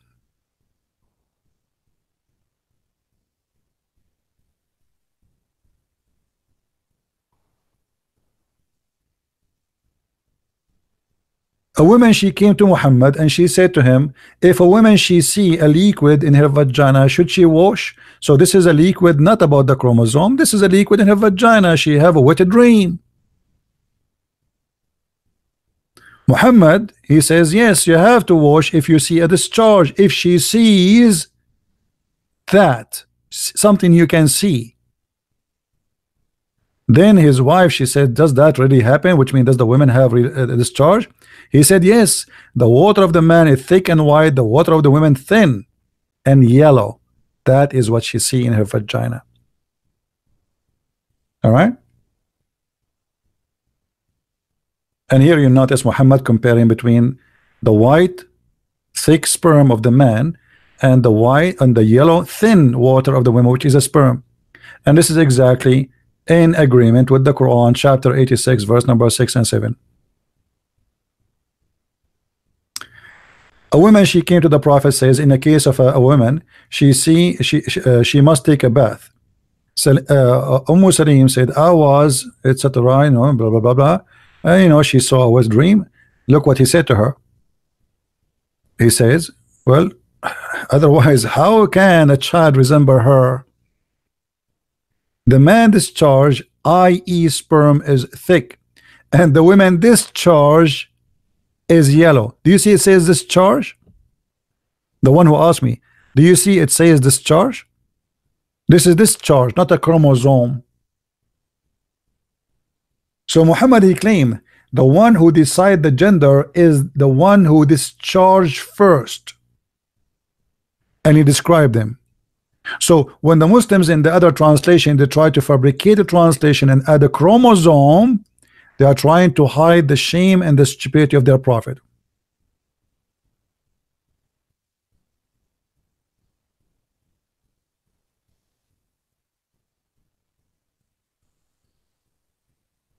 Someone saying to me أنا جاهز لأترك الإسلام أمام الجميع إذا تمت الإجابة على أسئلتي. Someone saying I am willing to leave Islam if you answer my questions. And my friend, I don't want you to leave Islam. If you leave Islam, I will laugh at who? What I will do then?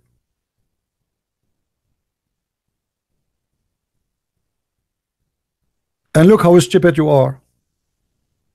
If you are really a Muslim, you should know that according to Islam, Allah is the one who decides if you will leave Islam or not. You Muslim believe in destiny. So why you are saying to me, if you answer me, I will leave? This is against your belief. Don't you believe in Allah destiny? That Allah, He made you do what He wants you to do? So it's not me answering the questions. Silly. Either you are a Muslim, you believe in Muhammad saying what he's saying, or you don't make a stupid challenge.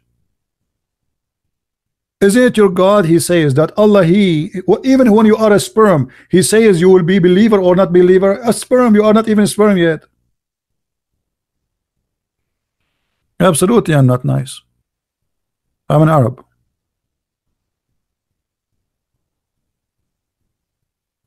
Once I was nice. Once upon the time I was nice. I went to the doctor to check why.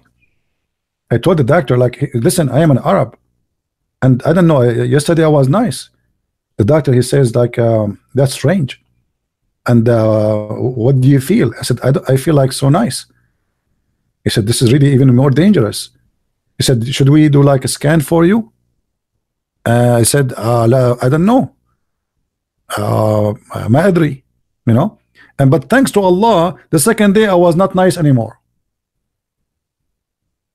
I was really scared. I mean, I was nice for like few hours, which is really weird.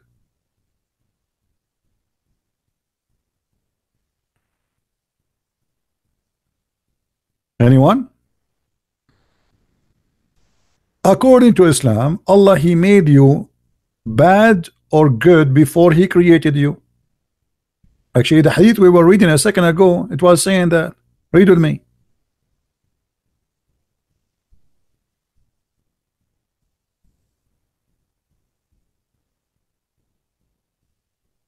When you are when you are in the process of making you, Allah, He decide all you do, including your belief. Do you see it?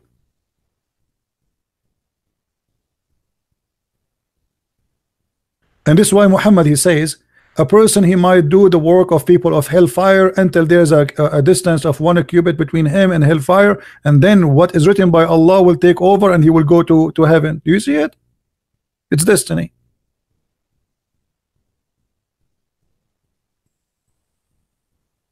It is destiny.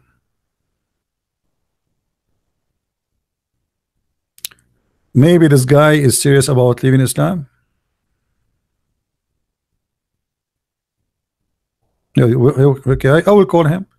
Post for me right now in Facebook. I will check your page, post your Skype, we verify you, and we will make you famous. Is that fair, guys? I accept anyone who is a person who can be real. Just post in my Facebook, Christian Prince. I challenge you, and post your Facebook, post your Skype, sorry, and I will call you. You don't call me, I will call you. I want to make you famous. Do you have the courage?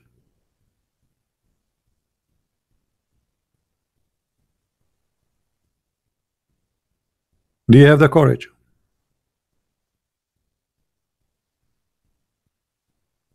You see, look, your name proving that you are very weak, and your name proving that you are, you know, I mean, a stupid kid.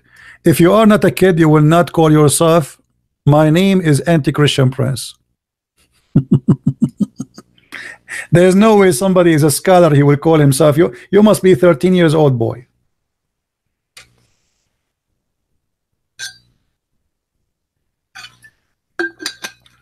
I mean, look how foolish you are. And you want me to even to talk to you? Anti-Christian Prince. Okay. I want you to change your name in the ID, and I want you to have a shirt, you walk with it in the street when you go to the mall. It says, and I am Anti-Christian Prince. I challenge you. And I challenge you to take a picture of it and post it in Facebook. Prove it.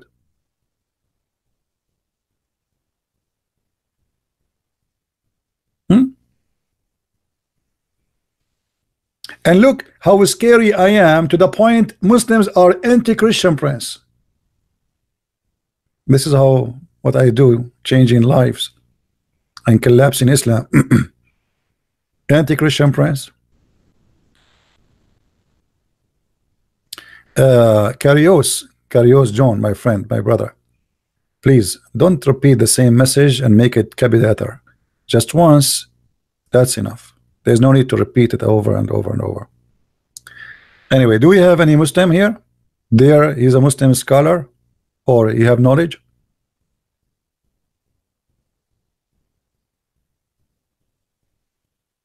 Well, anyway, any Muslim scholar will waste his time with me. I am the one who make Muslims leave Islam. Don't waste your time with me, no problem. And look at you, all of you Muslims, you keep calling me names, but nobody can answer how your prophet, he says such a stupid thing, that if the women have orgasm first, the baby will be a boy. And instead of answering, you are calling me names. That is the best you can do? Okay.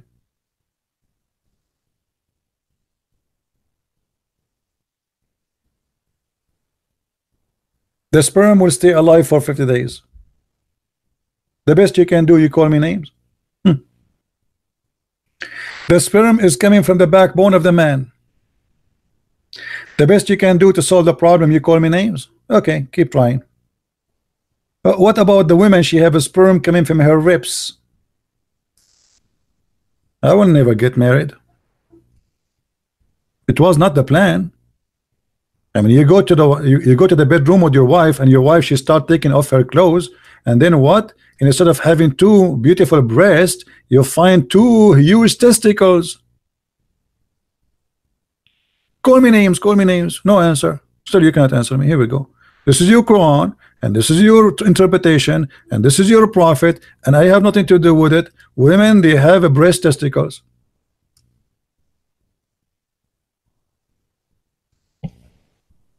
Call me names.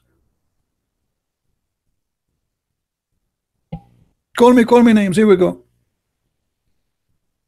And by the way, here it says the loins of the man. It says the bone of the man, the bone, the backbone, the last bone in the back of the man.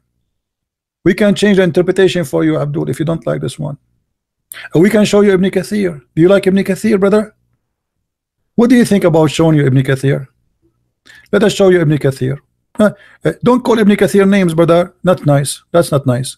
I know, because now you will start insulting Ibn Kathir, and you will start saying to him, liar, liar, liar, liar. I mean, unbelievable. This is Ibn Kathir, brother. Show respect.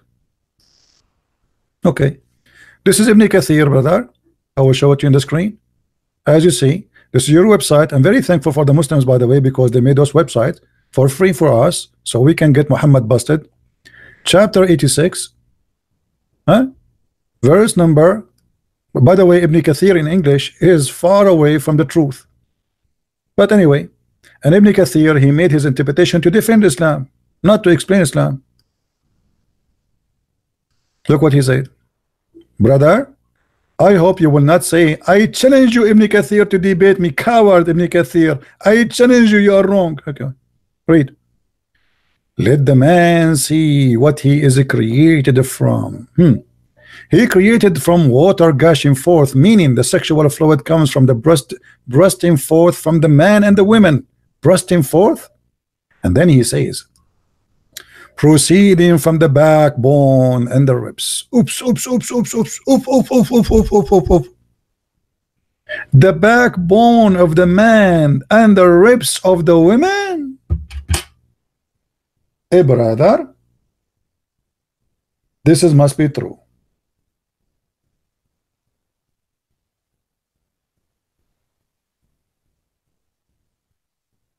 Meaning, the backbone of the man and the ribs of the women.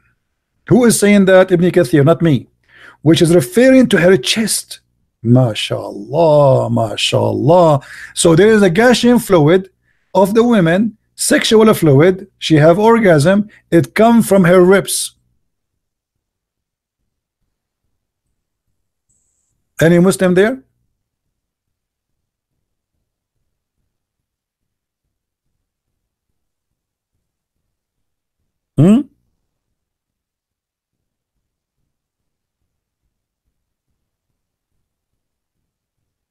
Where is the Muslims who they are angry from me? Who is going to give us answer? Hello?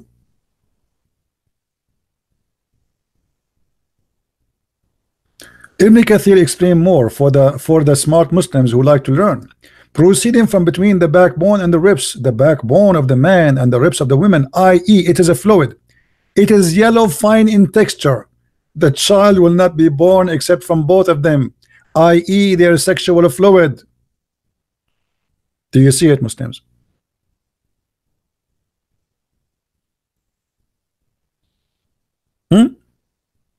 So why you're upset from me? What we would do now? Your God, he is saying, claiming that women have a sperm coming from their ribs and man have a sperm coming from the backbone. By the way, my backbone hurting me. I think if I get married, I will not be able to make babies no more, because I feel like there's some pain in my backbone. I called the insurance company. I said, can you put insurance over my backbone? You look like your prophet never heard of testicles. Maybe he don't have any.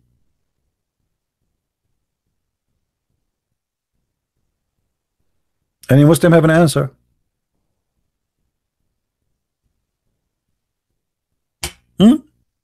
Any Muslim have an answer?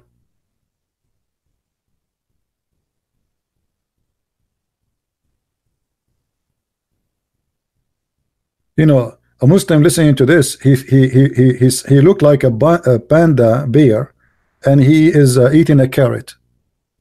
Like, it's not me. I heard nothing. I saw nothing. I'm waiting for you in Skype to debate me, brother. Brother, I'm waiting in Skype, brother. Anyone? He messaged me in Facebook. Let me open my Facebook. Hold on.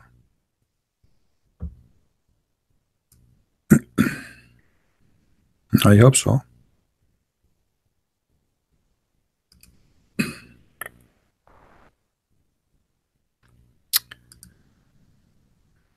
Facebook.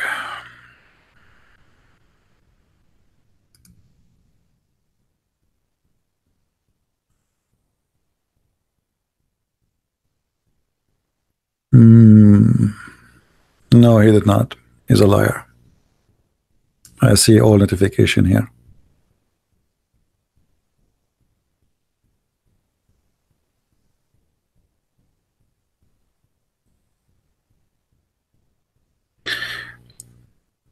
Skype. Okay, I see. I see here. Skype Muslim boxer. Muslim boxer. He have pictures of a naked man. Abdul, this is an account you made 13 hours ago. You liar. You made it just to post it for me. I mean, look what I'm doing for the Muslims. You just made this account. Stupid idiot. Potato.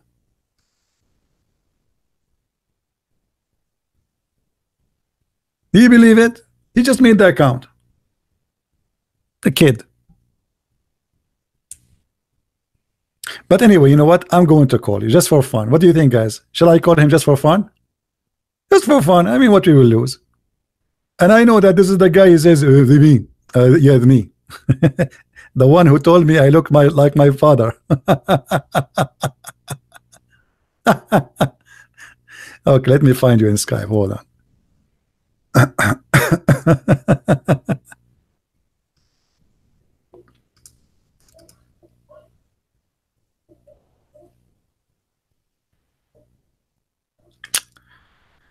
I mean, what you can do.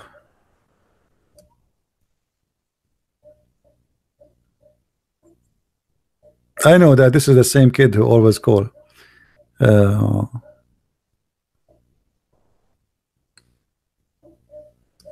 Audio.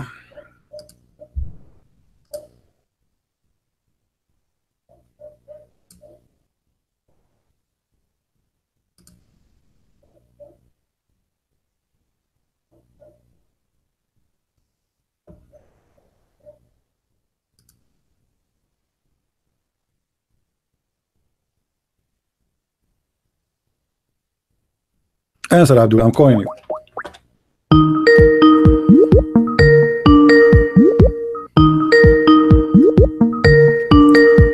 He will say to me, hello, hello. Answer, Abdul.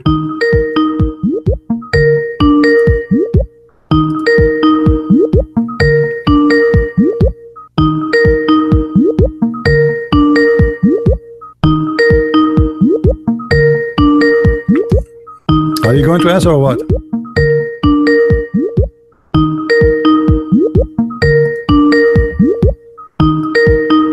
Hey, potato.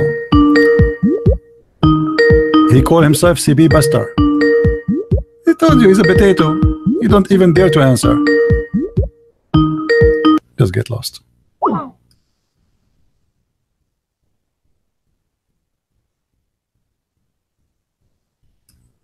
As I was expected. Potato.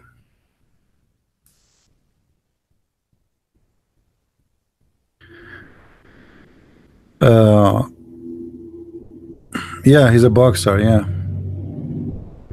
All of them, they are boxers, by the way.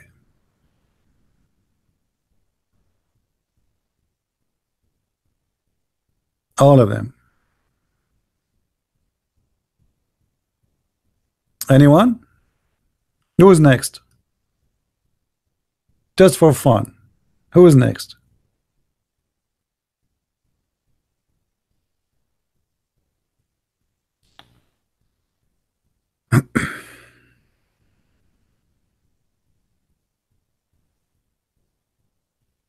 All right, look like we have nothing but kids.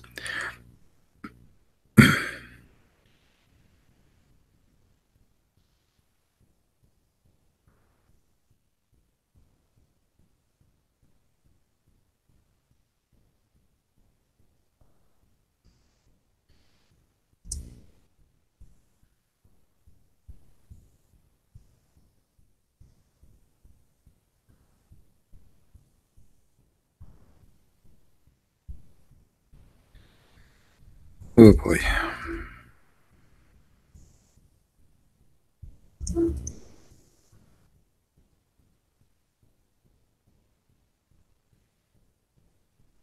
Anyone? No. Anyway, I think we are done for today. Did we have a good time, guys? Did we have a good time?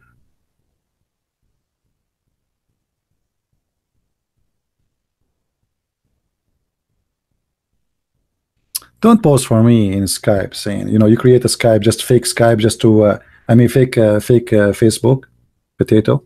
This is why we are saying, you see, here we can limit a bunch of kids who just, they call us, they play songs. A Muslim, he says, I know your IP, and stupid things. Nobody knows my IP, you know.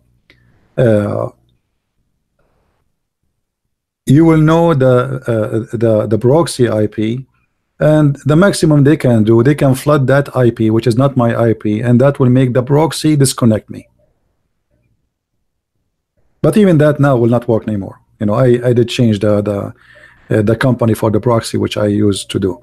I contacted them. They said they are flooding the etc. the IP which we give you, and which is not really a real IP, but at the end of the day is going to be going to the gateway which they have, and that will make me disconnected as a protection. So try your best.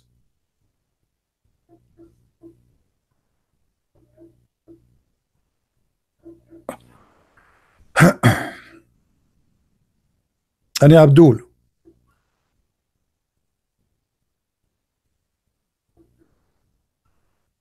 why I blocked you again? Who are you, Muslim puppy? Who are you to block you? Give me your Skype to know who you are, to see I blocked you or not. I mean, look at those Muslims. We show them how stupid the Quran, how stupid their prophet, and they say to me, why you blocked me? This is what they are worried about. I blocked you obviously because you are a stupid kid. Did I block someone like the Sheikh Abdul Wadud who debated me? Did I block Dr. Rohi? Kids. They send me insult, calling me names, etc. Anyway, go a guy, he just challenged me to call him. I call him, he never answer. Potato. Who is this? Aga Abbas? Yeah, Aga Abbas is just a stupid kid. I mean, I really I feel sorry for your wife and for your children. Aga Abbas is the guy who agree that if a woman she put a perfume, she is a whore. And I assure you that his wife, she put a perfume when she get out. And not only she put a perfume, I'm sure she shower herself with perfume. Hypocrite kid. A woman, she put a perfume, she is a whore. That's mean all Muslim women are, according to Muhammad. Go to the Middle East. #1 buyers for perfume in the world are Muslim women, especially in the Gulf.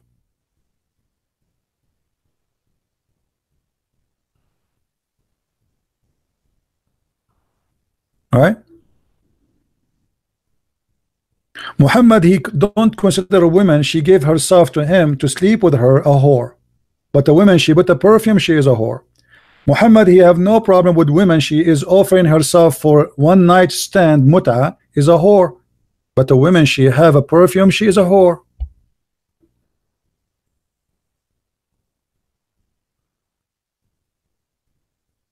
Don't worry about those Abdul guys. They are just kids.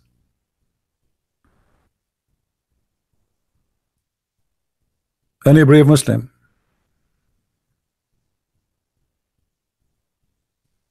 No, we don't want you, Abdul.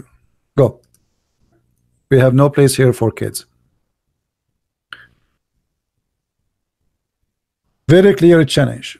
If you are a person who do da'wah, or you claim that you have a big followers, or what you need to do, you can make a video on YouTube, post it for me in Facebook. We check your channel. If you are a person who is very well known by the Muslims, I will be happy to call you. If you are a sheikh, I will be happy to call you. I will call you. The Muslims, they claim that I am demolishing kids.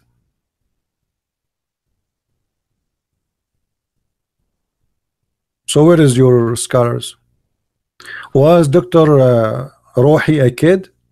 Was Imam Sheikh Abdul Wadud, who became so shaky, a kid? Muslims leave Islam because you Muslim sheikhs cannot answer me. Otherwise, call me. Here we go. Call Abbas about what? And he will be driving anyway.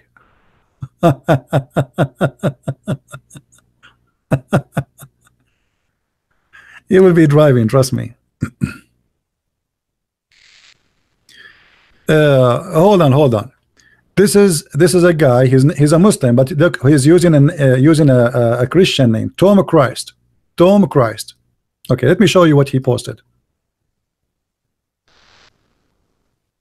Just to show you how silly Muslims are. Explain to us in Arabic, saying how the Quran says غلبت الروم وهم من بعد غلبهم سيغلبون. How the Quran says that the Rome they've been defeated, and after being defeated they will defeat. Abdul, let me show you how stupid what you are saying. Don't call me if you are a Christian, my friend. Don't call me. Only Muslims they can call. Let's see.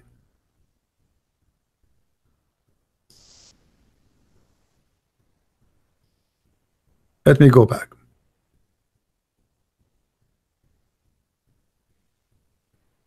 Explain to us how the Rome they were defeated and they will win. The fact this is a false prophecy of your prophet, because the word there in the Quran, it was bid'a sinin, and bid'a in Arabic it is about a few years. Let us go to the Quran.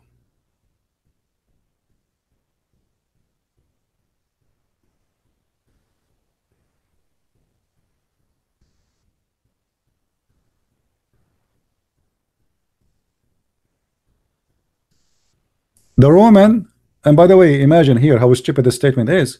If I say that the Roman been defeated and they will win again in a few years, but the Roman they are fighting the Persian for 300 years. They lose, they win, they lose, they win. So what is the prophecy here? But look what happened. Muhammad, he got himself busted by using the word bada, which mean have to be between 3 to 9 years. Muhammad, he got himself busted.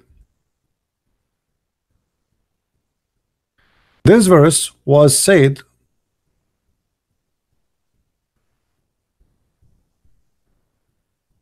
when the Rome was defeated, according to the Quran, fi adna al-ard, which is the nearest land, which is supposedly in the borders of Saudi Arabia.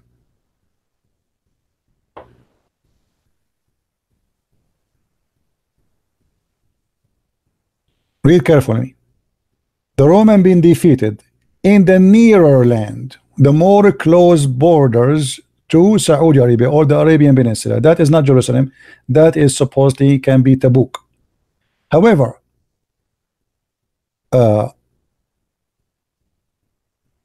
if you have my book, The Deception of Allah and Quran and Science in Depth, you will see that Muhammad, when he made this statement, it have to be about something big. Something big happened, became so famous to the point that everybody is talking about it, that the Roman been defeated, and that was supposedly the collapse of Jerusalem.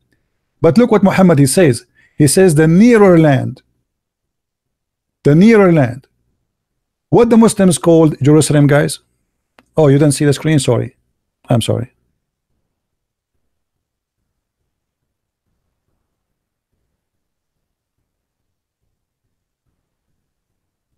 What the Muslims call Jerusalem? Anyone knows? Where is the mosque which they call it the Holy Mosque of Muhammad? Al-Aqsa, right? Do you know what Al-Aqsa is? Al-Aqsa is the opposite from the word Adna. Aqsa means the farther land. So this cannot be Jerusalem. Stupid Muhammad.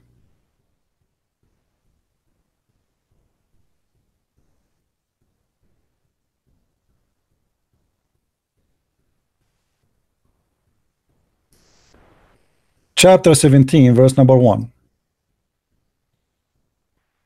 Glorified be he who carried his servant from the night, etc. to where? To the far distance place. This translation here, the far distance, this is Al-Aqsa. Al-Aqsa is in Jerusalem. So it cannot be Jerusalem. It cannot be Jerusalem. But it must be Jerusalem. Because this is the only big defeat the Roman they have. The Persian, they took Jerusalem. However, if we go and read all the defeat the Roman they have, we will find that all of them does not match with Muhammad's story, where he says is going to be, they will be victorious in a few years, which means they will be victorious in less than 9 years, because the Persian, they have war long after they lost Jerusalem, and it passed the 10 years period or the 9 years period. But look what happened here in this story. When the Muslim, they say that the Roman, they've been defeated in Jerusalem, and then they say that the Roman, they are going to be victorious. And then the Quran chapter 17 verse number 1 says that the farther land is what is Jerusalem. So what is the nearer land?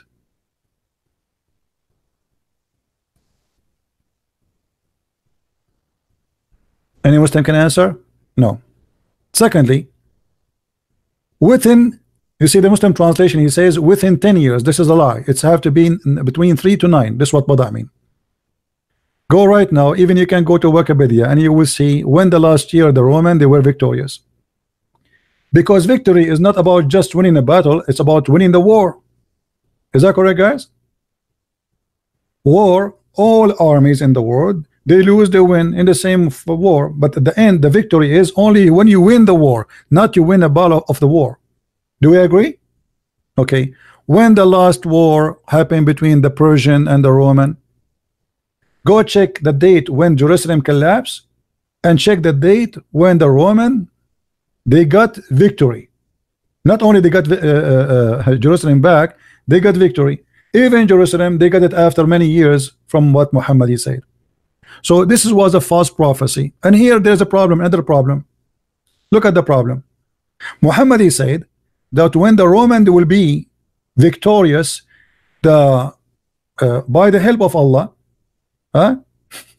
Why the Roman will help? Why the Roman will be helped by Allah? They are kuffar. Why the Roman who worship Jesus, they will be victorious by Allah?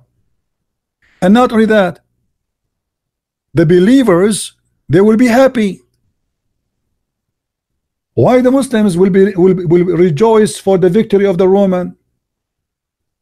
This is showing us that at that stage Muhammad he tried to claim that he's a Christian, because they are making fun of him that those who worship Jesus, they lost the war.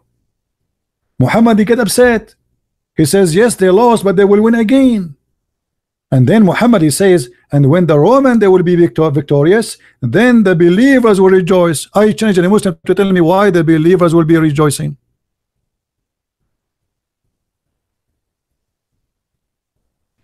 Any Muslim can answer?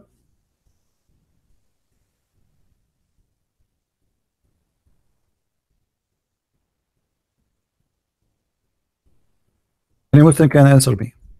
Why the Roman, if they win, the believers will rejoice?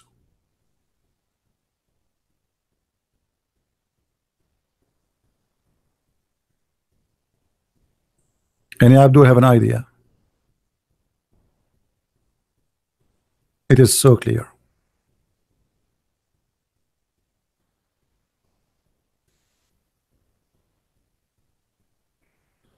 If you go right now, just to show you in front of you in Wikipedia or Wikipedia, because it's walk with you with the idiots.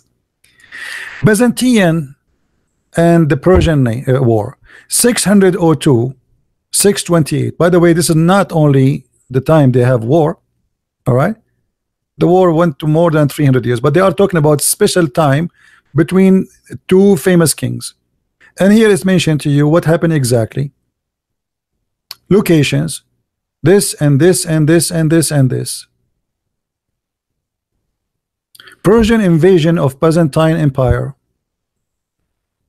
return to etc. And here they are start giving you a date as an example. When the Persian they occupy Jerusalem, 614. What the date the Roman they got Jerusalem back? According to what we see here in front of us, and by the way, I don't go by Wikipedia because anyone can change the article, but we will go with this, but you can check out yourself. The war really continued and did not finish until almost 628. 26 it was like the victory became clear, but they did not finish until 628 as I remember. And then if we calculate how many years between 614 and 626 and 628, we will find that Muhammad gave a false prophecy, because the victory of the Byzantine was not coming in the 10 years period he mentioned. As simple as that. This is a list of the Roman and Persian war. Endless. More than 300-400 years war. So this is not a prophecy. Same time, this guy, he said that the prophet, he said that we will occupy the Constantinia.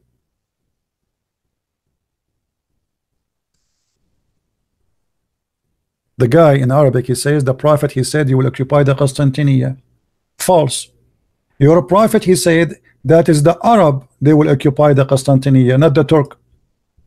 The one who occupied the Constantinia was the Turkish, not you. Let us read the prophecy of your prophet.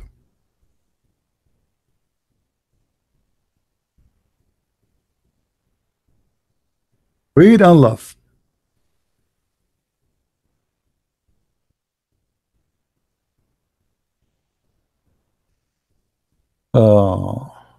Let us see where your prophet speak about it.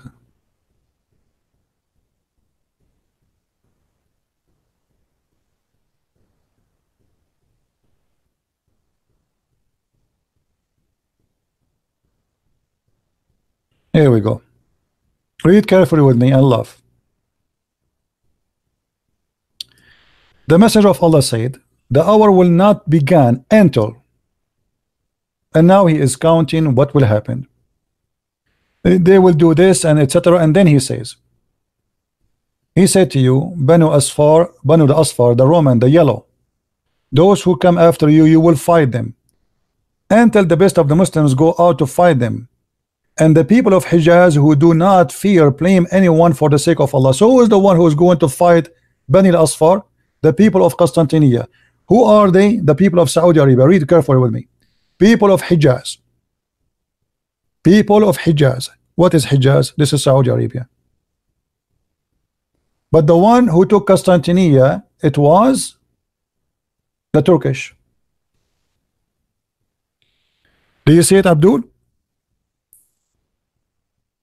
من فتح القسطنطينية كانوا الترك وليس أولاد الحجاز. رسولك كذاب. Not only that, Muhammad, what he said about the Turkish? Anyone remember? Muhammad, he said, don't fight the Turkish as long as they did not fight you.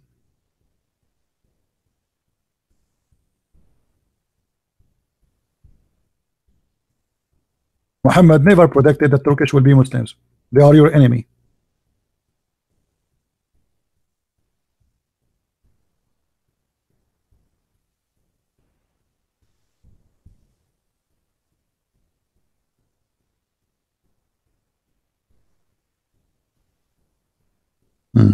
Well, let us find you.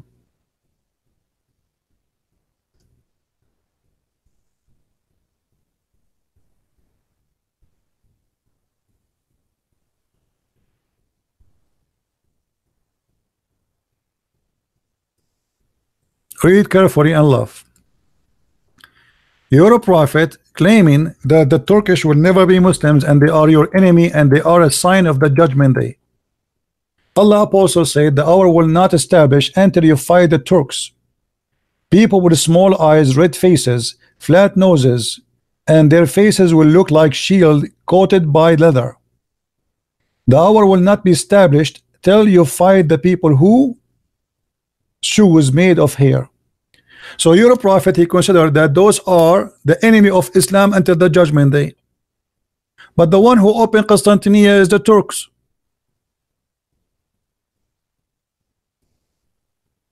So guys, did you learn how to refute it? How easy it is?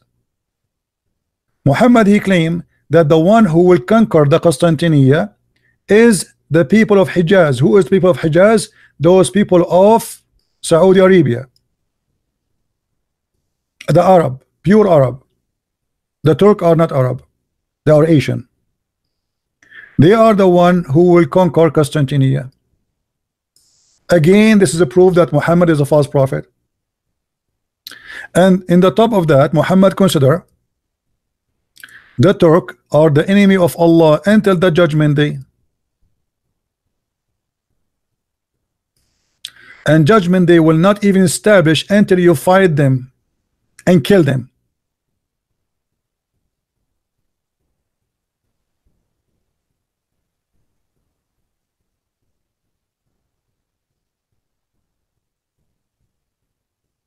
Do you see it, Muslims? The one who posted this argument. Do you see it? And by the way, if fighting the Turk is a sign of judgment day, the Muslims fight the Turk many centuries ago, during the time of Genghis Khan and his children. So your prophet again is a liar.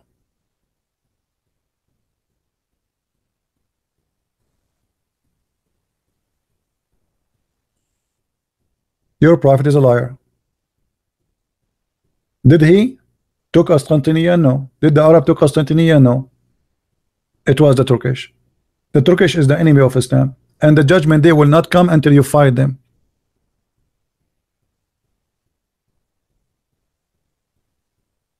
Any Abdul?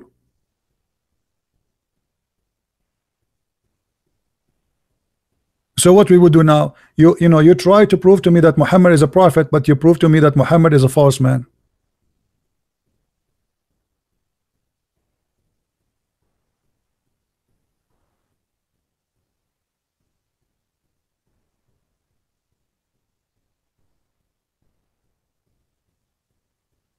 Where is the Abdul who was making statement? Look like he's dead. And by the way, here you will see how Muhammad make fun of the look of the Asian. Do you see how he make fun of them? He says he described their faces as if somebody hit them with the hammer in their faces. They have a flat faces, red faces, small eyes, and their faces look like a shield coated by leather, with leather. Obviously Muhammad is making fun of the Asian people.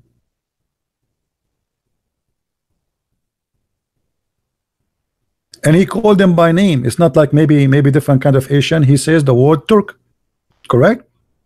Did he say the word Turks? Here we go. Turks. So we cannot be misquoting different name, different nation. The Turk.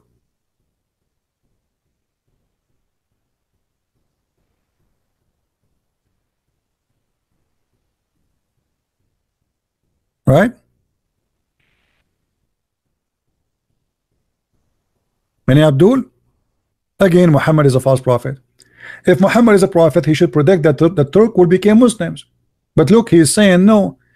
Fighting them and killing them is from the judgment day signs, which means until the judgment day, there's no Turk will be Muslims.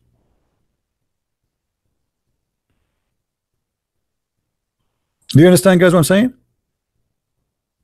According to Muhammad, until judgment day, there's no Turkish person will be a Muslim. So who is Turkey today?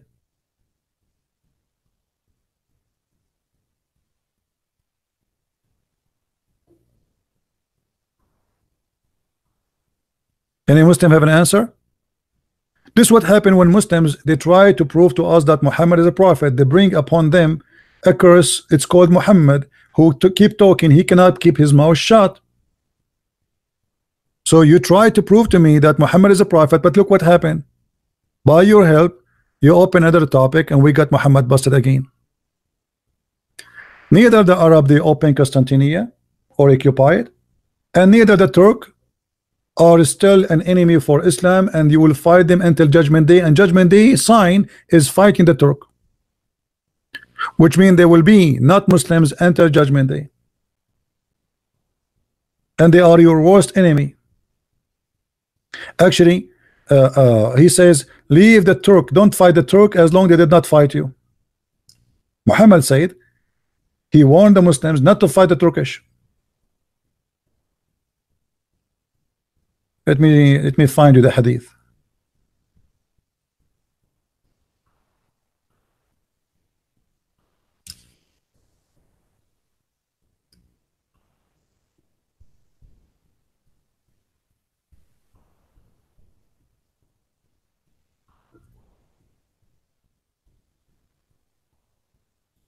Leave the Turk alone as long as they leave you alone.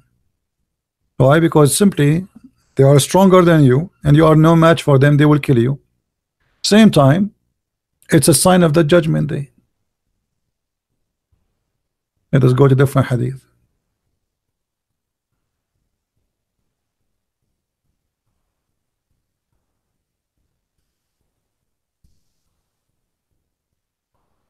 Read it.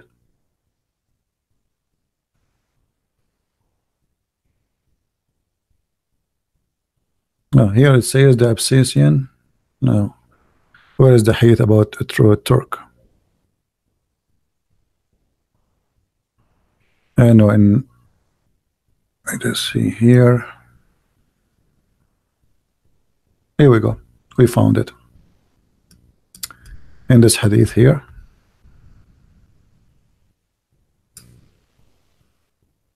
And leave the Turk alone as long they leave you alone. Leave the Ethiopian alone as long they leave you alone, and leave the Turk alone as long they leave you alone. And here quote for you, chapter An-An'am, verse number 6, chapter number 6, verse number 115. Do you see it, Muslims?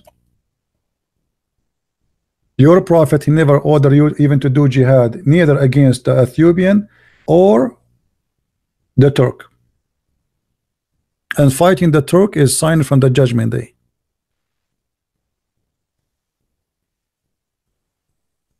Any Muslim?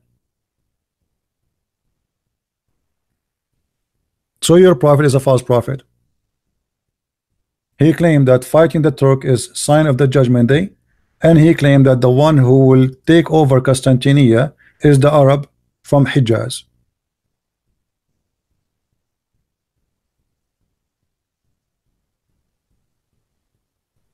You see it?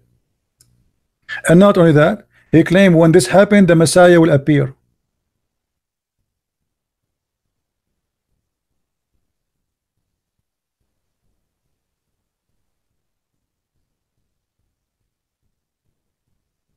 احكي لهم الحديث أي المدينتين تفتح أولا يتنبأ به وصار. I don't understand you, Mr. Tom. Which one of the cities will open first? Muhammad, he never opened any of the cities. What are you talking about? Guys, look at this guy. You don't understand. I just showed you that your prophet says that the one who will occupy Constantinople is the Arab, the people of Hijaz.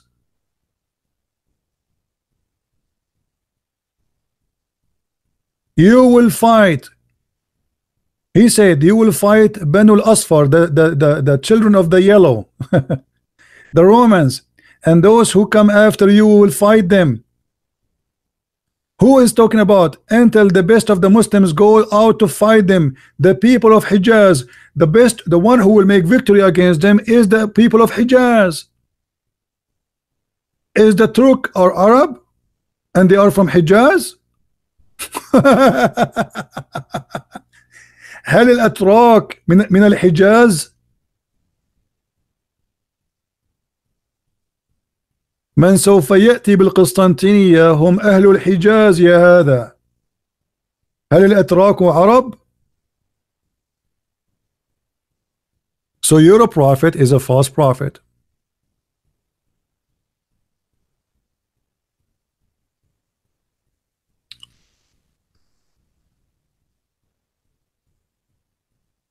Guys, in the judgment day, before the judgment day, the Arab, they will take over it again.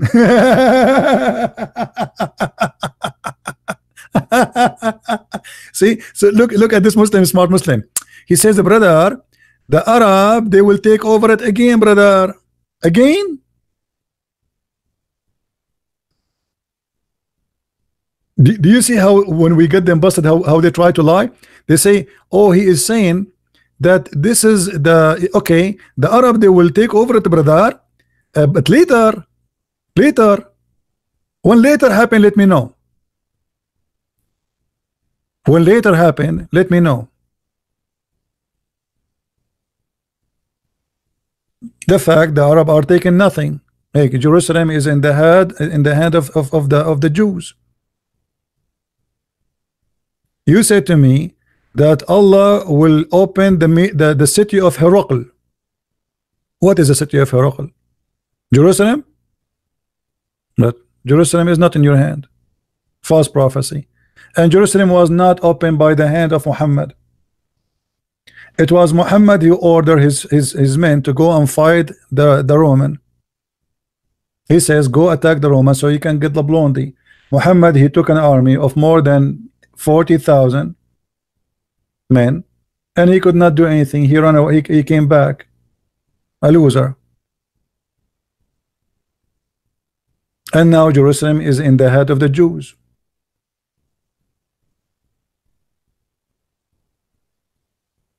It's a war to continue, my friend. It's not over yet. And soon you will lose even Mecca. Just wait. Your Islamic countries are collapsing left and right.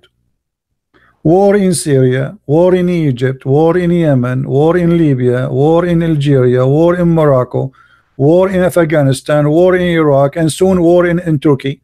And just wait. I mean, what is left of you? Your Islamic countries are collapsing left and right.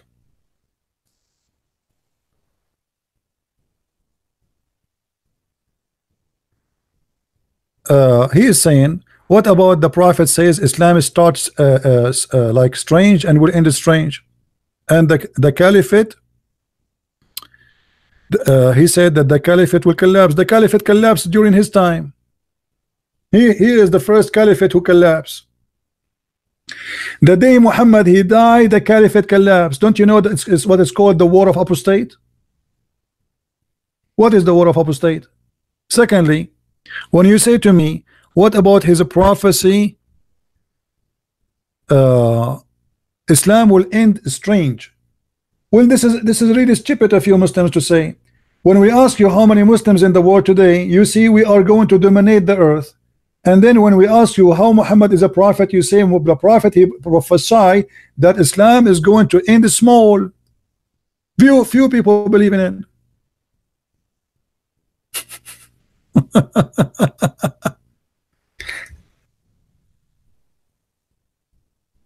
Just to show you the madness of this cult. I cannot find even this hadith in English.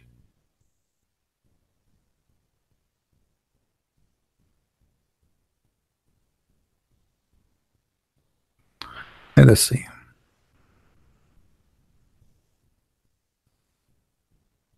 All right. Read with me. How many times the Muslim they say to us that Islam will dominate the earth? Don't they say that to us every day?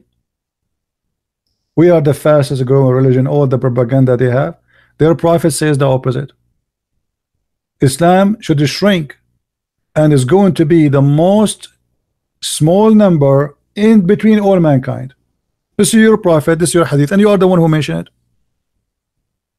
So either Muhammad is a liar or he is a prophet. Okay, if he is a true prophet, this means there's nobody will believe in Islam. This is what he's prophesying. The same as it started, the same as going to end. Small will end small.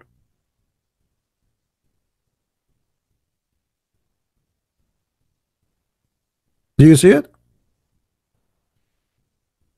Now here, Muhammad here, he's getting himself busted again. Anyone knows why? Anyone knows why? Muhammad, he says, I am going to be proud about your numbers. So how you will be proud about their numbers, which means this is in the future, and then you says that they are going to be the smallest in number.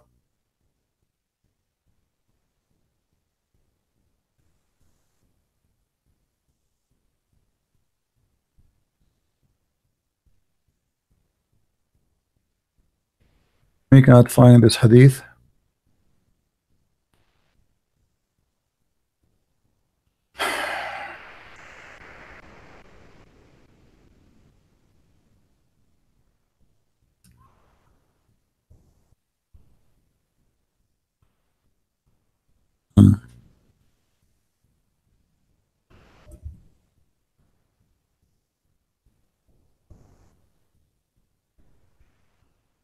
Trying to find the hadith.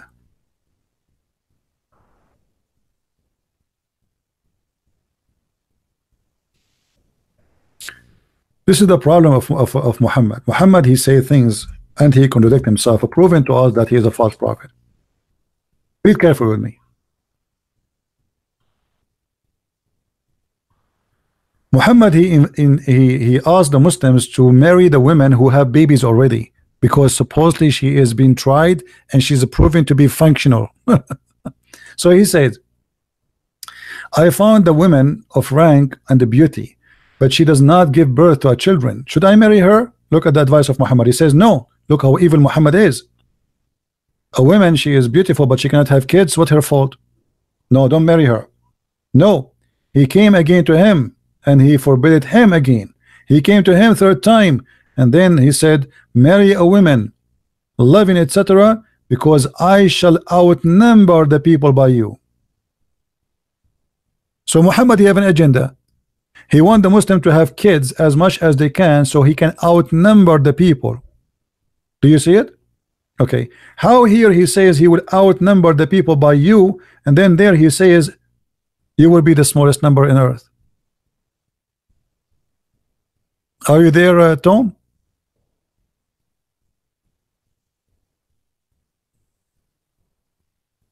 Are you there? Which one of them is true?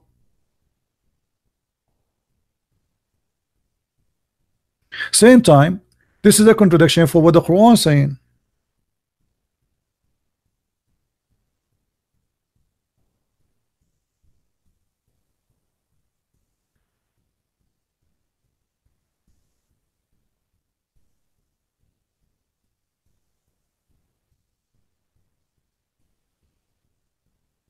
Let's see what the Quran said.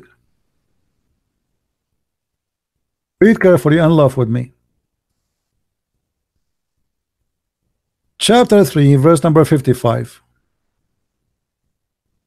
When Allah said, O Jesus, lo, I am gathering thee and causing thee to ascended to me. By the way, it doesn't say that. It says, I am causing you to die and I will take you to me, but fast translation. And then it says, and I will make those who follow thee above those who disbelieve enter the day of resurrection. So based on the Quran, the victorious is going to be those who follow Isa, the ones who follow Jesus, the Messiah, not the one who follow Muhammad. Do you see it? Until the judgment day. And here we have a problem. Anyone knows what the problem? Not only the Christian, they will be victorious until judgment day, but we have a bigger problem. Anyone notice what the problem?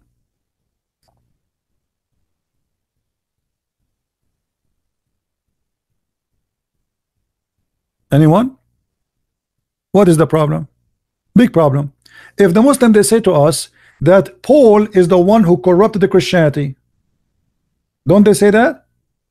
Paul corrupted the Christianity. Okay, that's wonderful. Let us go with your claim. That's mean few years after Jesus was crucified, Christianity is gone. That's it. So why the Quran says those who follow thee, they will be victorious at the judgment day? That's mean there's not a single period of time there's no true Christians. But there's 600 years between Jesus and Muhammad. So this 600 years, let us draw it here. So if we say here we have Paul, the one the Muslims they hate him to death. And by the way, their prophet never said anything against Paul. Paul, they hate him to death. Okay, from the time of Paul to the time of Muhammad, Christianity was corrupted or not? Muslims, they will say yes, it was corrupted. Okay, that's mean there is 600 years period.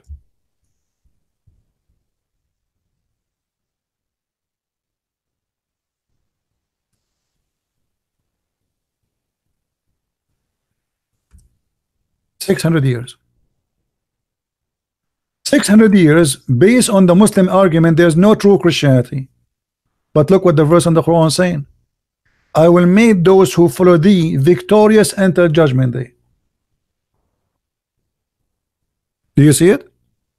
That's mean all the argument of Muslims is stupid and false, because from the time of Jesus to the day of judgment there's no corrupted Christianity.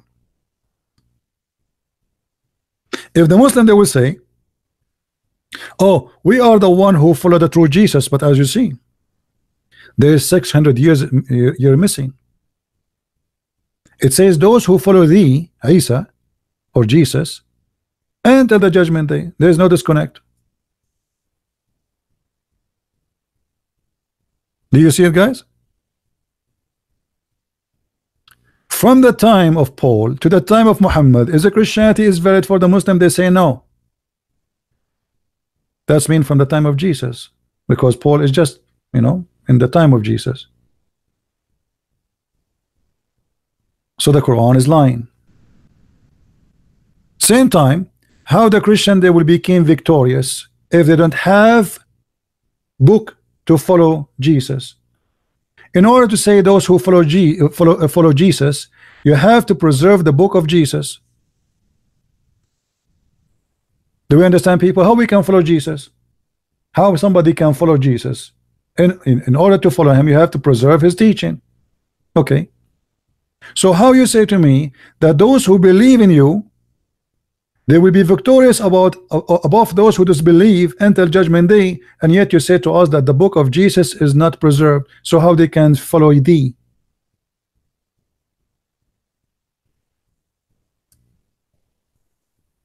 Do you see it? This is again confirmed that the book of Jesus never been corrupted, because in order to follow Jesus you have to be a person who have the guidance of Jesus, and the guidance of Jesus is in the book of Jesus. If the book of Jesus is gone, how they can follow thee? Are we learning, guys? Are we taking notes?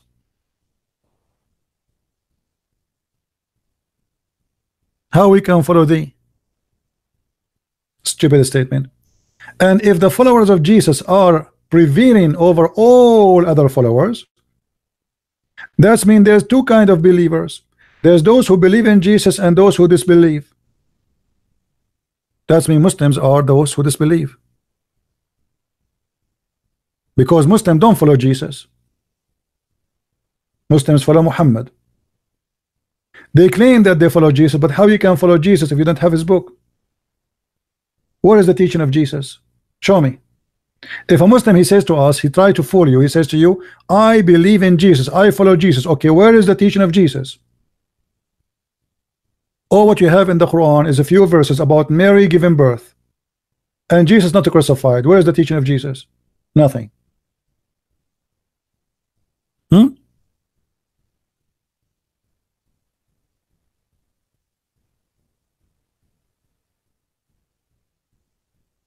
Yeah, the Muslim Abdul, they can say whatever. Yeah, we refuse cause of kids. Those are kids. Even we called them, they did not answer. Any Abdul? Any Abdul who wanna call his imam to call me?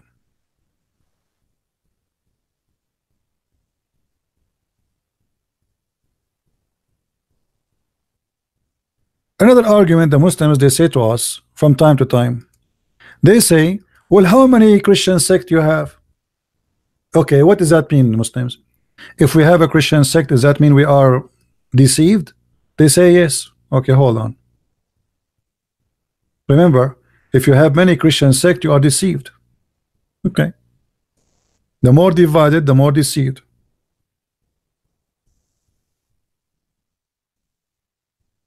According to Muhammad, the most divided people are Muslims.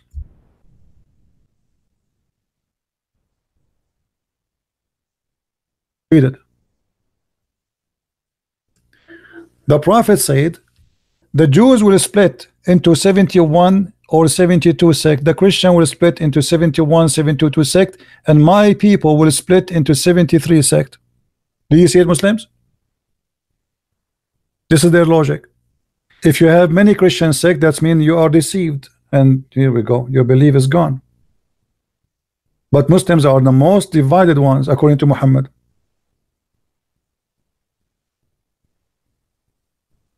And by the way, what is the 73, 71, 72 sect of the Jews? And what is the 72 or 72 or 71 sect of the Christians? That's stupid statement. And where is the 73 sect of the Muslims? Muslim, they made an article trying to find out the 73 sect. You have millions of sects. What 73 sect? This is again a false prophecy. What is the 72 sect of the Jews and 72 sect of the Christians?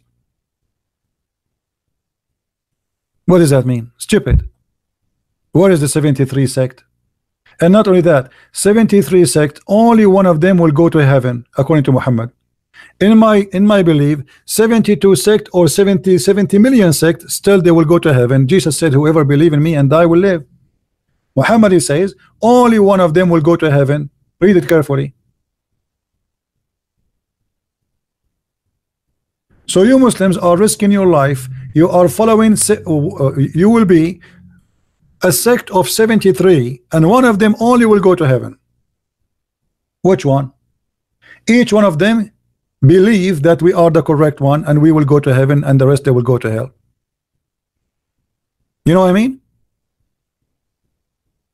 This is a statement of your prophet. 73 sect, one which will go to paradise, the rest will go to hell. Do you see it, people? In my belief, we will not go to heaven because of a sect. Correct, Christians? We will not go to heaven because of a sect. We will go by following the order of the Messiah. Not everyone says to me, Lord, Lord, will enter the kingdom of my Father, but the one who will do his will. He did not say you will know them from their names. He said from their fruits you shall know them. So your name is a Protestant, Orthodox, Catholic, that will not count for you. What will count is your fruits. What will count is your belief. What count is doing what Jesus says to you, not a sect. Muhammad, he made it different. Muhammad is saying there is 73 Islamic sect. Only one sect will go to heaven. The rest will go to hell. And this is stupid, by the way, because if I belong to a sect, how that can be make me go to heaven automatically? The sect is full of criminals too, full of bad people. What does that mean? I mean, you can find in any sect, even if it's a correct sect, let us say, if it's the correct school, but yet inside it there's many criminals. So what do you mean only this sect will go to heaven?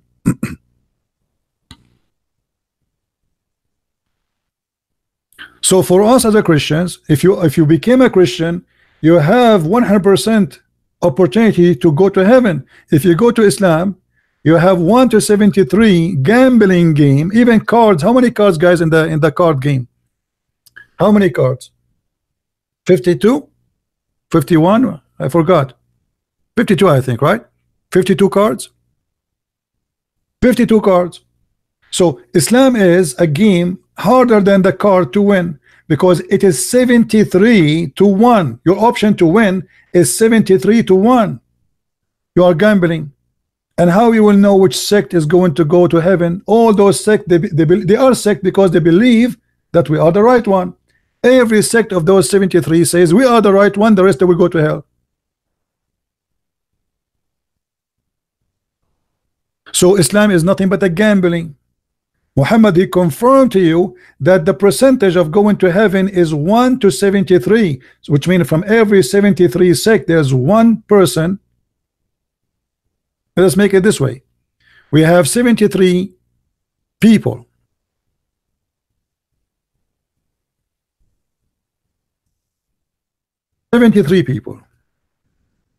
From every 73, there's only one is valid to go to heaven.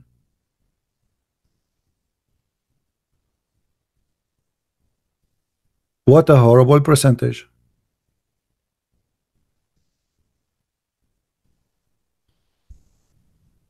And not only that, Muhammad, he did not tell us who is the one who is right. He says those are the major body. Who is the major body? By the way, it doesn't say the major body. This is a false translation.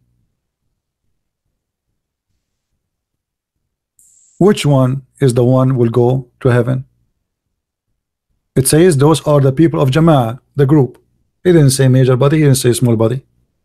Actually, the hadith we mentioned before, that Muhammad, he says Islam start as a small, will end as a small. That's mean they will not be the major body, they will be the small body. Islam started as small, will end as a small.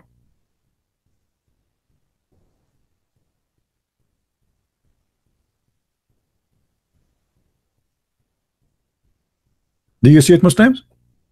So Islam is the most divided belief according to your prophet. And not only that,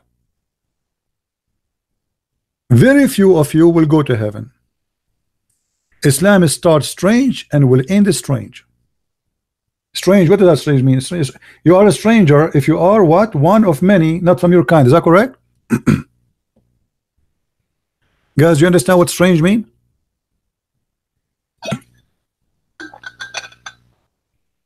You are a stranger. You are a stranger if not many from your kind. Is that correct? If I go to a town and I am the only one from the Middle East speak Arabic to China, I'm a stranger there. I'm strange. So strange here present the number compared to the others.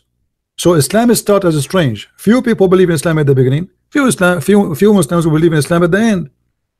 So who are they? The major body will go to Islam. Few will go to heaven.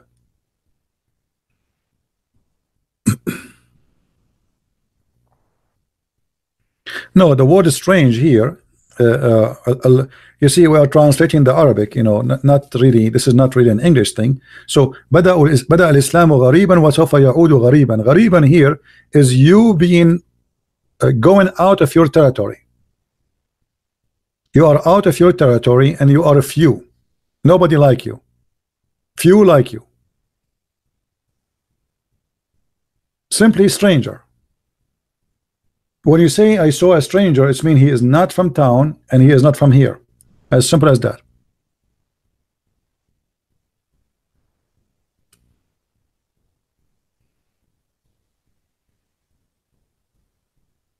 Do you see it?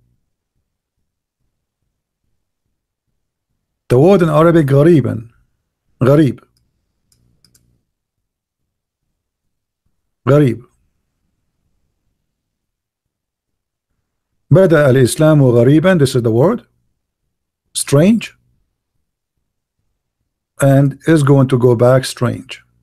Or a stranger.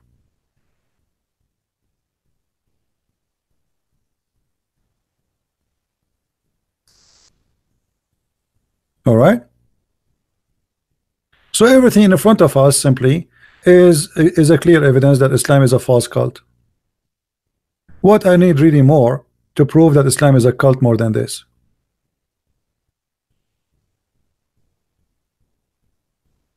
The guy who speak Arabic saying the word is strange here does not mean it's going to be a few in number. No, it mean a few in number. Islam is taught as a strange. It have to be about number. Why? Because you Muslims, you claim that you are following Abraham, so it cannot be something new. Correct, guys? Don't the Muslim they claim that Muhammad was following Abraham? So this is not new. Islam is not a new religion. They say that Isa was a Muslim, Moses was a Muslim, Abraham was a Muslim. So it's not about being new.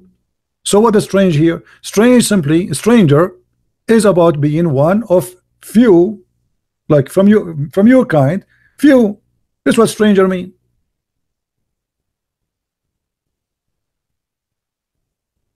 If you want to say Islam is a new religion, that will be against what you Muslims claim, because you claim that Adam was a prophet too. Even Adam, you made him a prophet. Prophet to who? I do not know. To his wife Eve. Hey Eve, sit down. Let me teach you about Allah.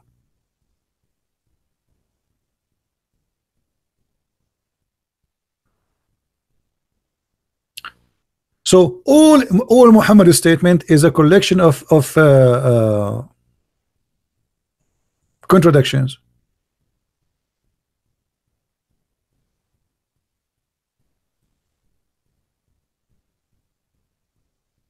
Do you see it?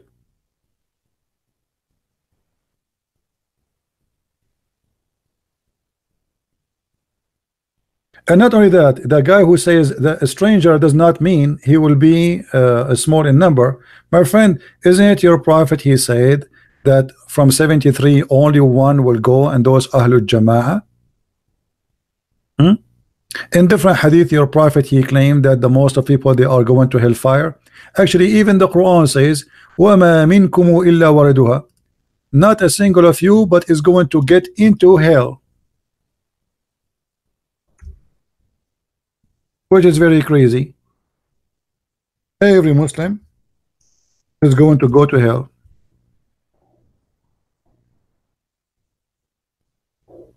وَمَا مِنْكُمُ إِلَّا وَرِدُهَا. Right?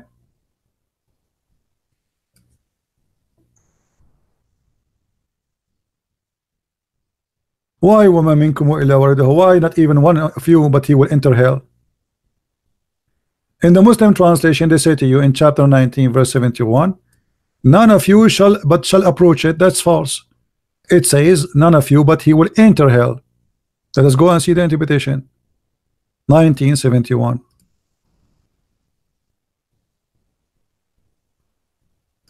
So simply, Quran and the Muhammad statement is a chain of stupidity and contradiction. How many they will go to hell? Huh? Read it. This is Tafsir Ibn Abbas. We can show you Al-Jalalain. We can show you Ibn Kathir. Not even one of you, save that he will enter it, i.e. hell. Every Muslim will enter hell.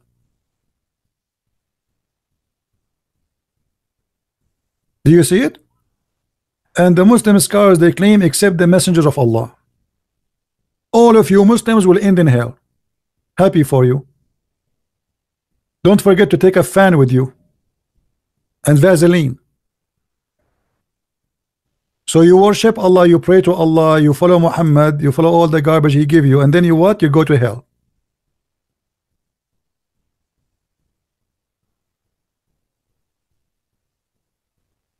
No, it says there's no pass bridge, there's nothing. It says وَإِن مِنْكُمُ إِلَّا وَرِدُهَا. Not even one of you, but he will enter it. وَرَدَ الشَّيْء أَيْ دَخَلَ فِيهِ. وَرَدَ, which means he enter it. And that's why there's even Muslim translation saying that. There's no bridge, there's no garbage. What bridge? Even the bridge, what they call it the Sirat al-Mustaqim, which is something he copied from the Persian belief, the fire worshippers. This bridge is still in hell, because simply people, when they are walking in the bridge, some of them they will go down to their belly. Some of them they will go down in hellfire, down to her head. Some of them the fire will swallow them. Some of them they will go down to fire only in their feet, depending on your sin, supposedly. Stop line, it says Passover. Guys, anybody sees the word Passover? Anyone see the word Passover? The Muslim saying it Passover. Anyone see the word Passover? This is your Islamic website. I mean, look at them. They keep saying to me, stop lying. It says Passover. I'm showing you your Muslim website, you idiot. This is you. This is Ibn Abbas. This is the cousin of Muhammad.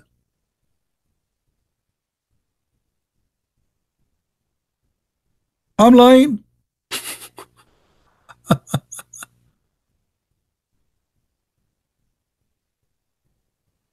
It's not up to you to say. Some Muslim, they say, I'm showing you the scholar Abdul.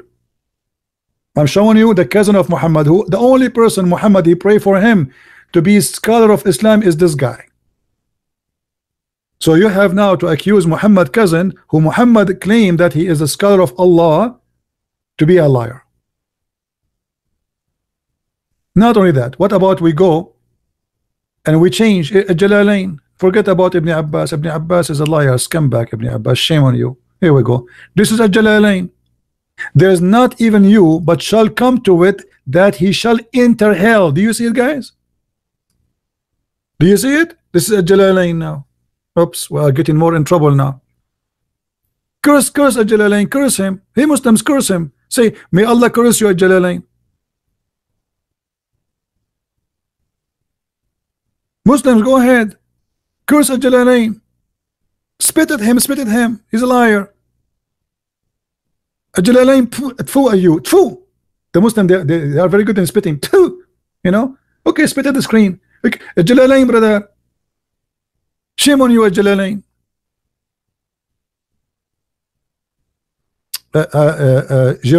Jareen saying to us, look at this, guys. Jareen saying to us, Al-Quran make it clear that the believers will enter hell. Will the Quran make it clear too that the believers will enter heaven? The Quran, I'm showing you Quran too. It's make it clear that all of you will enter hell too. The Quran clearly says that Allah shall make righteous enter Jannah without them entering hellfire. It doesn't matter if the Ibn Kathir says or talk the Sirat bridge. Abdul, I don't care about Ibn Kathir. I'm not showing you Ibn Kathir. This is Quran, you idiot. The Quran says وَمَا وَإِن مِنْكُمُ إِلَّا وَارِدُهَا. This is not a Jalalain saying that. This is the Quran. This is not Ibn Abbas saying that. This is the Quran.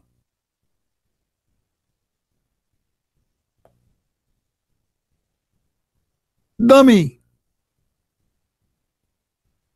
Who said to you that Ibn Kathir is saying that? This is the Quran saying that.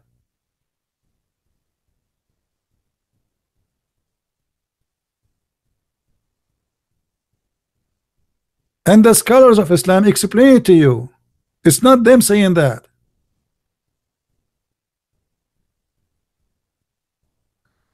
Where in Arabic it says pass over it, you liar? Show me the word pass and show me the word over. Quote it for me. Guys, this guy, he says in Arabic it says pass over it. I want to see the word. I want to see the word pass over it. I'm going to pass for the bathroom and I will wait for you to pass it.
All right, all right. Did he quote for us pass over it? I was pass over it too now. Did you show me where it says it's pass over it? No, I went to visit Allah for a few minutes and came back.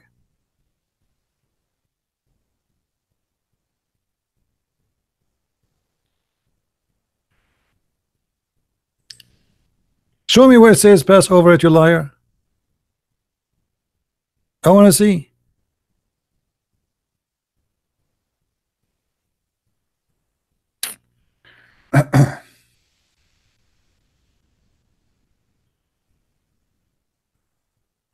Anyway, guys, I think we have enough for now. This video, I'm not going to keep it for now because I want you to watch the two previous video, which is very important. I noticed still many of you did not watch it. So this video will disappear for maybe, you know, maybe for until tomorrow, and we'll publish it again. Please watch the previous video. What happened always, people, they watch always the last video I make, as if the video before it is not really important. You know what I mean? Which is really not right. All the videos we make are very important. They are a school to teach you how to refute and to get them busted. All right?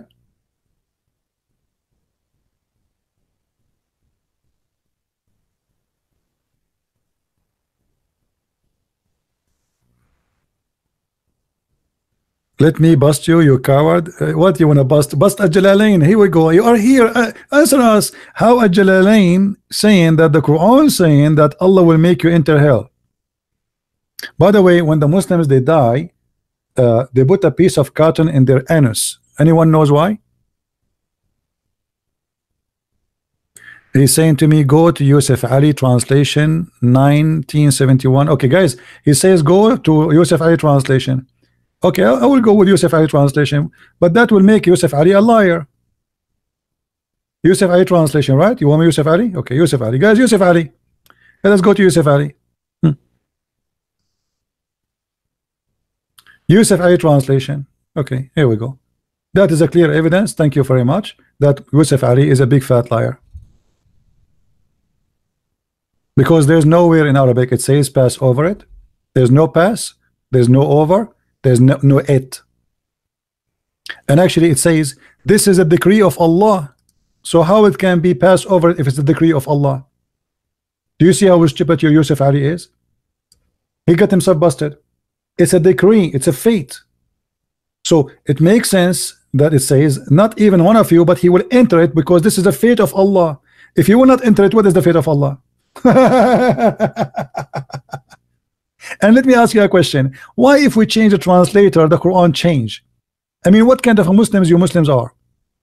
Why you are not decent? Look, this is Shakir, and not there is not one of you, but shall come to it.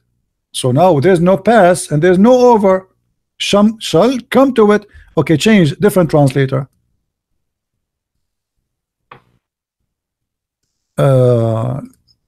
Choose different one. Sarwar, let us see Sarwar, brother Sarwar. Huh?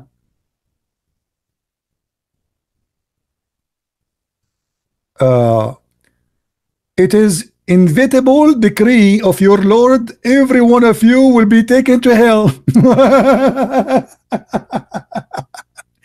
Do you see it, guys? We just changed the translator.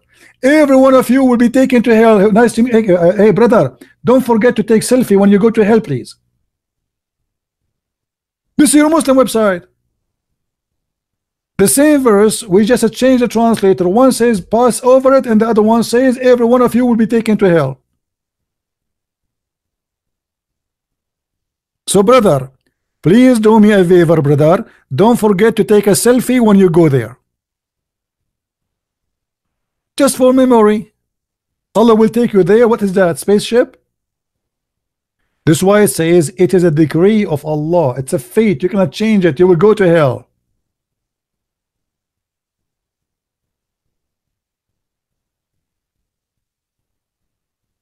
Are you there, Abdul?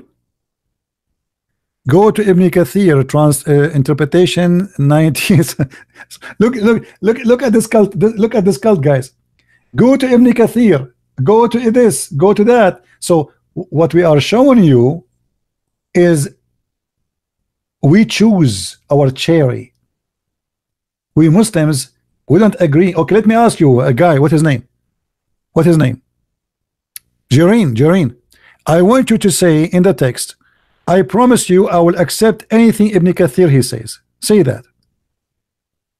Here we go. This is what he posed for us. Go to Ibn Kathir, interpretation 1971, the most famous scholar. Jareen, I want you to promise me that you will accept whatever Ibn Kathir he said. Say yes, and you are a hero. I'm waiting for you. Say yes. What, you don't want Ibn Kathir now? Say yes. Say I accept Ibn Kathir. Only 1971. Not all. Ibn Kathir is a stupid in different verses. Only in this verse he's smart.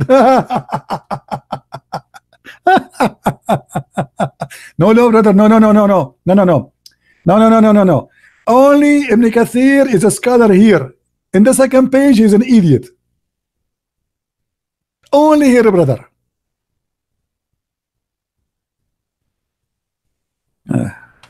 What a stupid cult. He is a scholar when they want. He is not a scholar when they want. The same as Jalalain. The same as Ibn Abbas. Here he is a scholar. There he is the donkey.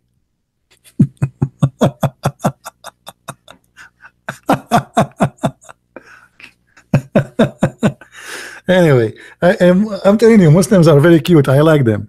They are the best entertaining ever.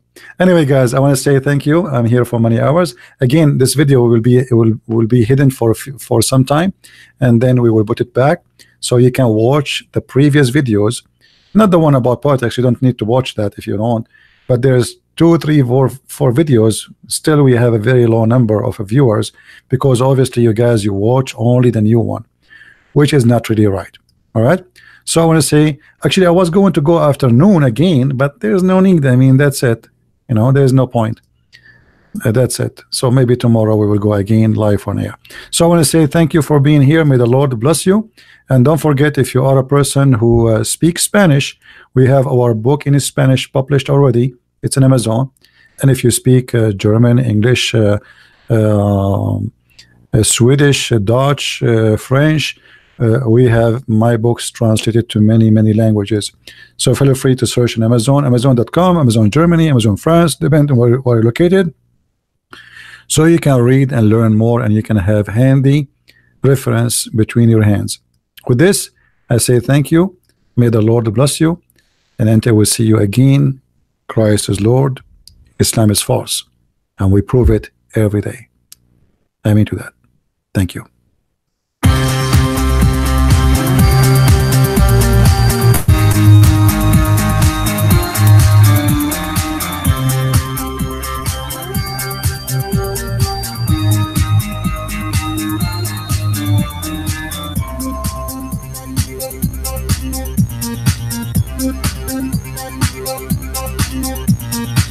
Thank you.